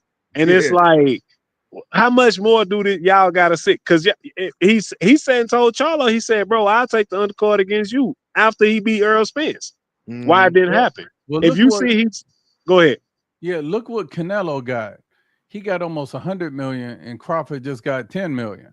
He got 50. Now, he got 50. He got streaming views. It was 150-50 split. Well, I guess if you won, he got more. But my thing is this: Canelo got over 60 fights. He 35, 36 years old. Yeah. And he had to cut some weight because I think before he weighed in at 165 or whatever. Yeah. But a week or two prior, he was at 180. You know, like, and for Crawford, I think it's easier, or you have more of an advantage when you don't have to worry about cutting weight, and you can kind of like just train how you want to, and you don't get drained. But I thought 2 things. Canelo wasn't getting knocked out because that joker he got a chin. He got a chin. I knew he wasn't going to get knocked out, but I thought Crawford, and not to be racist, he's also Mexican. I don't remember the last time he got chin of the century, man. Canelo got chin of the century. Yeah, but Crawford, I felt he was going to be like that Roy Jones Jr. when Roy Jones used to move up. He kept a lot of that speed, but when you don't have to, when you moving up and you don't have to worry about cutting weight, you don't lose a lot of your energy trying to cut weight or make weight. Yeah, that could be draining, but it's almost like Clarissa Shields trying to call out Layla Ali. I'm like, she what, 12 years older than you, and you talking junk on this sister, like trying to call her out. Well, it was more Layla than Clarissa. Well, I think Layla was. Wait 1 minute. And I ain't no Layla fan like that, but that's what we not gonna do. It's like we were talking about with Charlie Kirk earlier. Layla made a statement. Somebody asked her a question. She answered the question, and Clarissa wanted to turn it into something. Layla did not come after her. So what'd she say? The lady asked her, "Would you be willing to fight? Would you be willing to fight Clarissa? You know, she's supposed to be the best. You're supposed to be the best." And Layla literally said, "I'm not really." Now, mind you, at this time they cool. I ain't really, to be honest with you, I ain't trying to fight nobody. Like, you know what I mean? I ain't worried about Clarissa because I'm not fighting. They took that sound bite and ran it like she trying to duck with her. Well, maybe if you give me, and what she said was after saying that, what she did was she was being sarcastic. She said, "Well, maybe if you throw 15 or 20 million at me, I might consider it." But she still wasn't saying that she would fight. She was being, you know what I mean? But she did say it really won't be a match because I'm gonna knock out. Layla said that in that same interview. So if you say it's like but if you say you gonna knock me out, then what's wrong with me saying you got me jacked up? I'm gonna knock you out way before you 12 years older than me. But if you want to make it happen, she more of that rebel like me. You know what? I got 15 million. I put it up again. You can't say we living in an era where the alpha males and alpha females. She coming back saying you ain't finna say this to me because I'll put the money up to show them what you talking about. Then that's when it's like when everybody was. At the end of the day, you get all that for nothing. Like right now, lifetime, I'm 25 and 21 against Steve in one-on-ones. Right? Yeah. Now, of course, I'm gonna let them know, dude, you never gonna catch me because I'm never gonna play you. Right. So that's the whole point. Layla like, yo, I can say you throw $100 million out of me. I'm not coming out of retirement for this. You know what I mean? What you say, man? No, I said Layla is 17 years older. Hey, if I said for that. Okay, that's almost like when Larry Holmes boxed Ali. You know, like Don King tried to hype that up. And then Mike Tyson did the same thing to Larry Holmes. But Tyson got revenge. He said, that's what I'm saying. Yeah, he's like, you disrespected Ali. So but you know, I think where it used to be number one used to always fight number two. And it's almost like when people try to talk about the NBA, like all the players you talked to said if they didn't hand check and wasn't as physical, like defensively, Jordan would have played 20 years, you know. Yeah. And I think what made Kobe last so long, because he started in 97, you know, like he started when you could still hand check. And I think the reason why he was able to play to hit 21 years was because it became easier. That's why Jordan was able to come back at 43. Not to mention Kobe's situation, not to mention the fact that he didn't play much his first year too. Like he was a student. So those were his resume, but he wasn't getting a lot of burn. Like he wasn't out playing He was behind Van X and Eddie Jones. I just said Eddie Jones. Boy, Eddie Jones was a problem. And when they tried to like measure LeBron up to that, I said, hold on. At 43, Jordan played 82 games for the Wizards. Mm-hmm. He killed him right there. And he averaged, I think, like 24. But LeBron, I think I looked at something. The last 7 years, he hasn't played more than 52 games. Yep. Like, you know, to me, like if your goal is just the goal isn't how long you play, especially how the rules are now. But I also say, like, when you hand checked, like them jokers back in the days, boy, especially like the Knicks, the Pacers, Detroit, the way they used to beat Jordan, like the way they just fought, period. Yeah. Like how physical it was. And people are like, oh, they wasn't as athletic in this. I'm like, dude, Dennis Rodman was a dang on freak, you know. And that's the thing is like people don't understand. So when people talk about that talk, I'm like, look, first you got to ask yourself, what rules are they using? Mm-hmm. Are they using the hand check rules? Yeah. Or are they using the rules where David Stern created to where he wanted scoring every game to be over 100 points? Yeah. That's the biggest difference because the way LeBron was playing, like I think Kobe could adapt because he started in that. But LeBron, man, that joker get tough. Dude, you 265 pounds and you know, like I think that's what they're doing with boxing now. And I think I stopped watching it when De La Hoya lost against what's the Hispanic dude? I say he fought Manny, didn't he? Not Manny, but he fought Floyd. Yeah, but it was like later. What I'm saying. That was my point. Like a lot of Floyd, I'm not saying that Floyd ain't fight nobody. I put an asterisk next to the time that he actually did fight the names that he did fight. But you know how good Floyd is? He's so good that he has to pay for an HBO special to promote the guy he fighting because nobody know who it is. Like it's a nobody. Not to mention that's his production company. Yeah, that's what I'm saying. Floyd is out of this world. Floyd is out of this world when it comes to business. I would never hate him on. That's where he to go there. Yeah. He the go in changing the culture of the business because of how he changed it. So where he was the prime time of boxing. How cornerbacks didn't get paid before prime, boxers didn't really get paid before Mayweather. That's and then another thing that you were saying, Sam. Another difference is because I just had to, school somebody on this over the weekend. One of the reasons they were like, "How in the world Canelo getting 150 and Mayweather only getting 50?" And I'm saying because you got to realize, as much as we love who we are and the color of our skin, these Mexican fighters, they are worldwide draws. Yeah. So we ain't just talking about the ghettos of America. We talking about India. We talking about Yugoslavia. We talking about Mexico. We talking about all these places. Like their whole country shuts down. Exactly. Like it's not like America. Only boxing fans in America, or unless you want to be courtside. Yeah. So you definitely Mexican fighters fight, they shut down. That's why I also can give Crawford that GOAT status of this era because he did what he had to do to fight who he had to fight.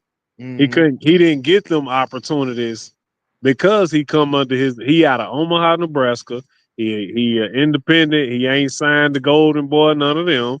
So, and they kind of blackballed him for really pretty much all his mid-20s to mid-30s. He was blackballed.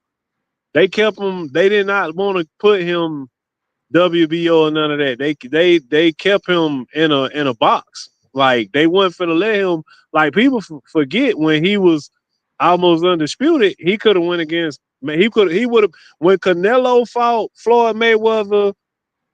Crawford could have fought Mayweather 2 years later.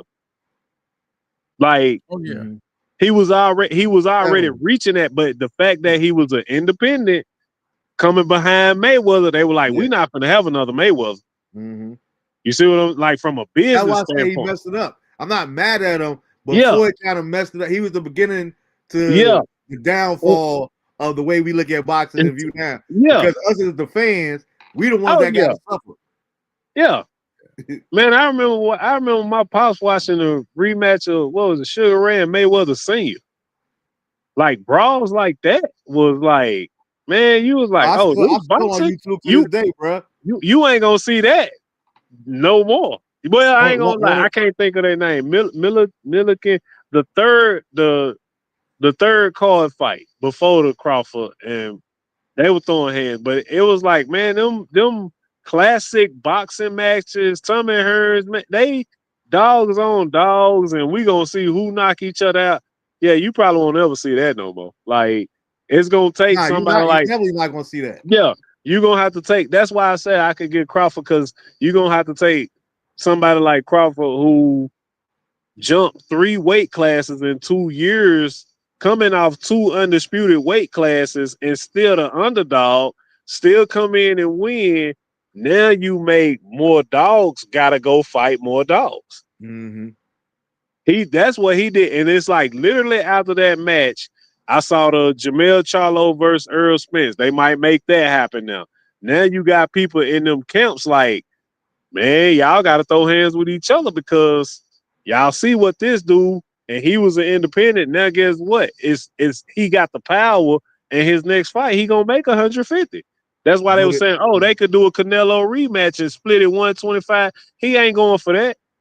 Like, man, hold up. I just came up to this man weight class and beat him. You think I'm finna take it? You can't do that now. He is the ring champ, undisputed 3 weight class guy. Nobody has truly done that outside of the 4 Pacquiao guy. True undisputeds. You know what I'm saying? Like, it ain't no way. Like at this point, you gotta pay this man if he fight another fight. He gotta get the purse. But then that goes back to just like we were talking about in society. That's talking about what you do or what you're not. Because again, like I say, the rest of the world, England is not getting no pay-per-view fight to see no Terrance Crawford fight. Okay, how good he is. That's where they killed it. But they will get it with Mackie. That's where they will get it with Canelo though.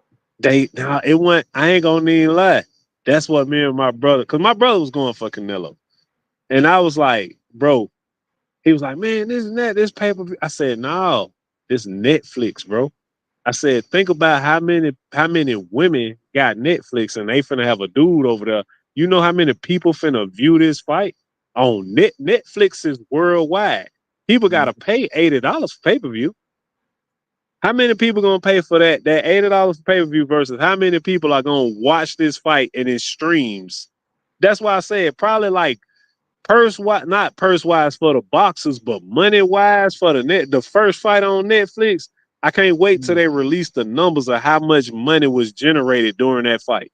Because you had the Tennessee Georgia game, which kept people going until and it went into overtime. It literally bridged right over into that fight. And that's what everybody was saying. Like, man, it's on Netflix. I can watch this. Everybody was watching that fight. I'm pretty sure. Yeah, I'm just like everything else. Yeah, that's why I said stream wise versus you give me Mayweather most pay-per-view watch fight. I would like to see them numbers and compare them. You know what I'm saying? How many people streamed on Netflix this fight versus the most pay-per-views paid for whoever got the most pay-per-views. Yeah, but what I'm saying is it's still based on your audience. You could get a whole bunch. You could get much more people to stream. But at the same time, we talking about the quality. Like Michael Irvin. Michael Irvin was talking about it on It Is What It Is. He said, I was at the fight. He's like, yo, make no mistake about it. Even though that fight was in Vegas, we was in Mexico City. Yeah. Because the draw for Canelo was that strong. And that's just that much stronger outside of the USA. So I can't just factor it like if Bud had been fighting Errol Spence again or Tech, like that's what I'm saying. You got access to for more people to stream it, but you don't have enough people to draw to generate the money. Yeah, and that's what I'm saying. You're further attesting to what I'm saying. That's why I'm calling Crawford the GOAT, because he knew that. That's why he had to go at a Canelo and be an undercard. Because if I beat him, I'm not saying that you're wrong. What I'm saying though is now he can't have that mentality that know when we go on a rematch, I'm gonna get 150, he gonna get 50. No, it's not like that. I think they'll split. That. You know what I mean? I think out of Canelo, I think they'll split it just because of how the whatchamacallit Canelo have. I think he'll do that. And that's my whole point. It's all about the draw. Like people ain't going. People going. It like Colorado makes so much more money. Why? Because Dion is there. Yeah. Not because it's an all-white school. Not because it's in the hills. Like Dion is the draw.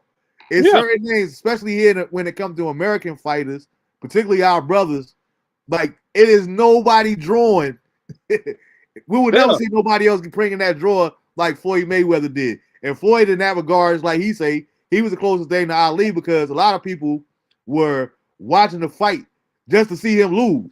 He wasn't watching no Mike Tyson to see Mike Tyson lose. We trying to see how quick Mike gonna knock you out. That's the difference. People actually was paying to watch Floyd because they want to see him lose for the first time.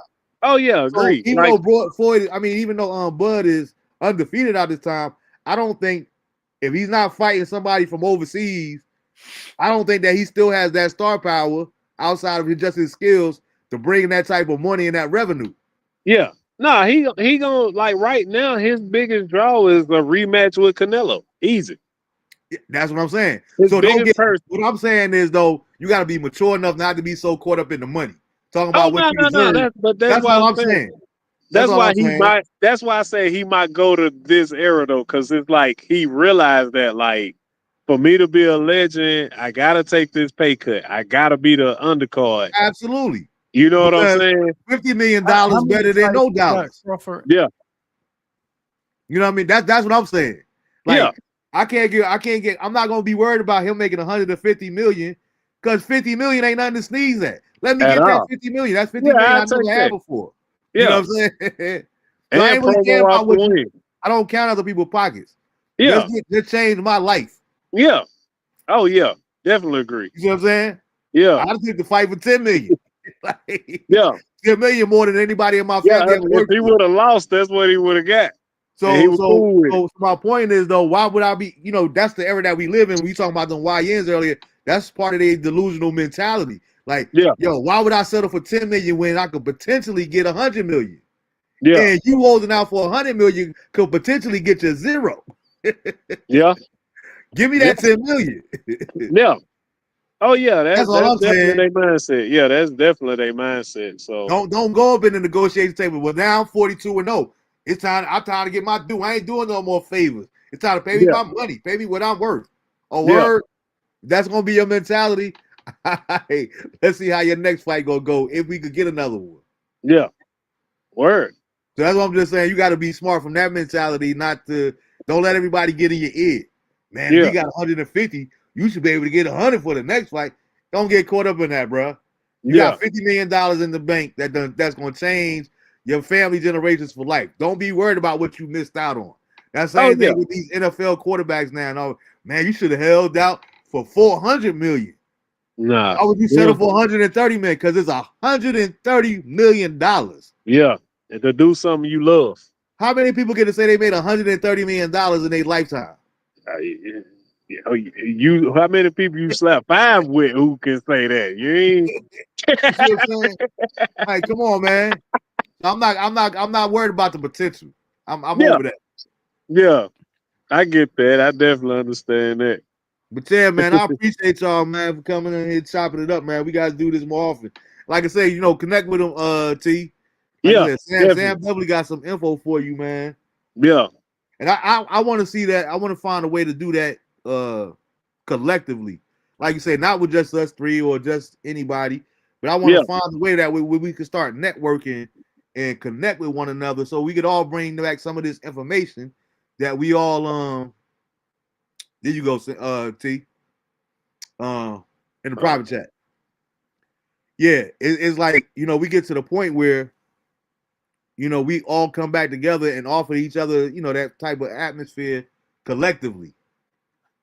I think he accidentally went off. Yeah, tried to. He was trying to maybe click to see the private chat. Disconnected. That's exactly what happened. I looked at the message and backed out of it. It backed me out the whole That's what we said. Yeah. But yeah, like I said, we're gonna have to get together and put our heads together, so to speak. Pause. I don't play that pause shit, but gotta put our heads together so that we could all, collectively come up with some type of form where we could do this once a month, or we could check in and get get the information out there to one another, and different things that you're doing out there in Tennessee that we could incorporate here in North Carolina with our young, and vice versa. And I get some people from Jersey to, we all can network together. You know what I mean? Yeah. Because that's the way we start to really get things to say. And like I said, it's not about the effect for me so much. One thing I'm tired of these young people saying is, or hearing repeated repetitively, I didn't have nobody I could talk to. I ain't had nobody to show me the way. Yeah. Like, I want to change that narrative. You know what I mean? Right. So where no, you had accessibility, and I tried to show you. You just chose not to listen to you. So we're gonna throw that excuse away that you didn't have somebody, because you do have somebody. You can talk to your school teacher. You can talk to your coach. You can talk to the elder at the church. You know what I mean? If you don't use those avenues, it's not because you didn't have access to them. You just chose not to use those resources. And I want to make sure I want that to be more of the narrative going forward than I don't have anybody. Right. You know Definitely what I mean? With that. Yeah. Definitely move mountains with that. But yeah, man, I want to thank everybody for tuning in. I want to thank both of y'all for doing this. Of course, you already got the floor, T. Every time it's like Sam, almost like my co-host. Sam always popping up on me there, so I really appreciate it, man. I try to support. Yeah, man. Yeah. And I truly appreciate it, man. I truly appreciate it. That's why I be trying to come on Thursday night, man. Like I said, I got to go back and get the clip. I was like, I gotta snap that part where he do that. I said, it's prophecy, man. The nationally syndicated the Marvin, Bennett Jr. show. Yeah. Oh yeah. I need that for my own personal little clips. Yeah, man. Blessings for having me, man. No doubt, man. Do it again. But y'all, everybody enjoy the rest of their week, man. And again, let's be mindful, man, and go back and look at because that's another thing too. As much as time go by, and I'm done after this for real, but it seems like so many times I often talk about me going to the Million Man March and how that was like crazy, actually getting to experience that in real time, and that being a memory of mine. I can remember where I was at on 9/11 when the plane hit. You know what I mean? Because I didn't know about it till 3 hours after the World Trade Center. And I'm like, what? Because I was caught up at work when I was in Little Rock, Arkansas. But it's like the farther we are removed from a thing, the easier it is that for us to lose passion, concern, empathy, and sympathy about these different things. So I would encourage everybody to, a lot of people like, well, I can't watch that Roots, and I don't see how I ain't doing all that there. Go back and watch some of these documentaries on Katrina, the aftermath of how people got displaced in real time. We're not talking about the 1800s. We're talking about in times that we lived in, and see some of the after effects in that thing there. So that way that we, even though we might have lost it, sometimes the good to remember that, you know what? Because I can remember in Katrina, I had literally just moved to the state of North Carolina. I hadn't even been in North Carolina for a whole month. But I remember watching that second day, just watching CNN and the different news channels and being glued to the television, just crying and talking to my wife at the time, like, yo, I don't know how, but I just want to go down to New Orleans. And she's like, you can't go down there. But I just wanted to go down there and try to help some kind of way because I was just that passionate. And it's like the farther we are removed from a thing, we kind of forget that feeling sometimes. You know what I mean? So I think that is really important for us to go back and look at, 9/11 that morning. I still can't get those images of people on the 86th floor literally jumping to their death. They know they have no chance at all of surviving, but you rather jump to your death than to burn up in this building. Like, those are crazy situations that we can't even imagine somebody actually being in. And this is not no movie. So I think a lot of times, we have to watch history so that we can try our best to help history from repeating itself. So I would encourage everybody, at this time of year, go watch some on 9/11, go watch Katrina, the rebuild, and how people are still trying to bounce back. How some people just say, you know what? Like you was like Sam was saying earlier when you talk about the YA combination. I was saying some people that born and bred, whole family generation is from New Orleans. They got to Houston and said, you know what? I ain't going back. You got some people that couldn't wait to get back. So we all respond to different things differently, but it doesn't mean that we should lose our compassion. Even with the Charlie Kirk thing, and we're not getting back into that. But if you choose to be empathetic, more power to you, man. If you feel that bad for that, you need to pray for him and his family and the people that supported him, then that's what you do by all means. You know what I mean? But let's make sure that we are about something. You said something, you hit on something earlier, T. I literally said it when I was in Jersey a couple months ago. Like, I made up in my mind that when I leave this earth, I don't want to take nothing with me. None of my education, none of what I know, what I thought I knew. I want to make sure I leave everything behind in some shape, fashion, or form. I think we all need to start getting that mentality. You know what I mean? What's the point of us having the knowledge? What's the point of having the speed and all of this type of stuff if we don't leave it to the next generation? One of the things that I always told my sons when they was growing up, like, if you don't become a better man than I ever was or ever dreamed to be, then I failed you as a father. You know what I mean? I'm not in competition with my sons. I want to see my sons do better than I did. You know what I mean? Yeah. And that's the mentality that we all need to adapt. Hey, what's good, EJ? Yeah, man. But like I said, man, I appreciate you guys, man. We're gonna definitely get back up. Hope everybody has a good, productive week. Stay safe. Stay prayed up. Be intentional about, doing things that if you don't do them, find the things that you're passionate about and these different causes or whatnot. And make sure you be very, very intentional about spending time with the people that you love and letting people know what they mean to you yet while you can. Again, T, my condolences on you losing your fam, man. I know that was great, and you continually in my prayers. I told you that before, but I want to say it public because I even announced it on the show. Keep my brother in face. So now y'all get to put a face to the name. And I said, keep my brother in prayer as he lost a family member or whatnot. But like you say, T, earlier, we got to get back to. I want to get back to the village. I want to get back to the community.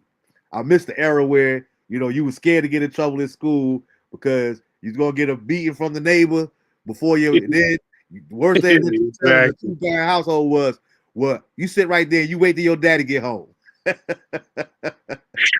Like, mama, would you just come on and beat me? You asking for me, you begging for me because you ain't want to see daddy. You know what I'm saying? It's like I want to get us back to that community activity. You like, you know what? Nah, man, y'all go ahead and steal that car, man. I ain't messing with that because I'd rather get in trouble with y'all than to get in trouble with my parents and my uncles and you know what I mean? Yeah. So I want to see us get back to those kind of ways there because we might have had. I was having this conversation with somebody. I said it seemed like to me, the more that we have as far as tangible things, the better, the worse off that we got. You know what I mean? You look at even in the civil rights era in the 60s and whatnot, we had stronger family values because that's all we had was each other. Everybody didn't have a car. Everybody didn't have a good job. Everybody wasn't, you know what I mean? And it was like, but we all ate family dinner together. You knew that you better be in the house at 6 o'clock because we all eating at 6 o'clock. Ain't no you eating in your room or you gonna eat later and all that. We did things as a family. We had more unity. Yeah. And guess what? You wasn't going there. You didn't have to worry about breaking and entering as much, even in the hood, because it's consequences to be paid. Now everybody, no snitching. I'm out of my business. I ain't seen nothing. Now we got a project right here with 1,000 family units in here. Ain't nobody see who stole my TV. It's impossible. It's impossible. Impossible, man. So let's just start caring about not just us and ours, but let's start caring about one another again. Right. Exactly. Sounds good. All right, but as usual, signing off, man. Y'all enjoy y'all week, and DeAndre and Life should know that Daddy loves you intentionally, but I also love you unconditionally. Till next week, peace. Peace.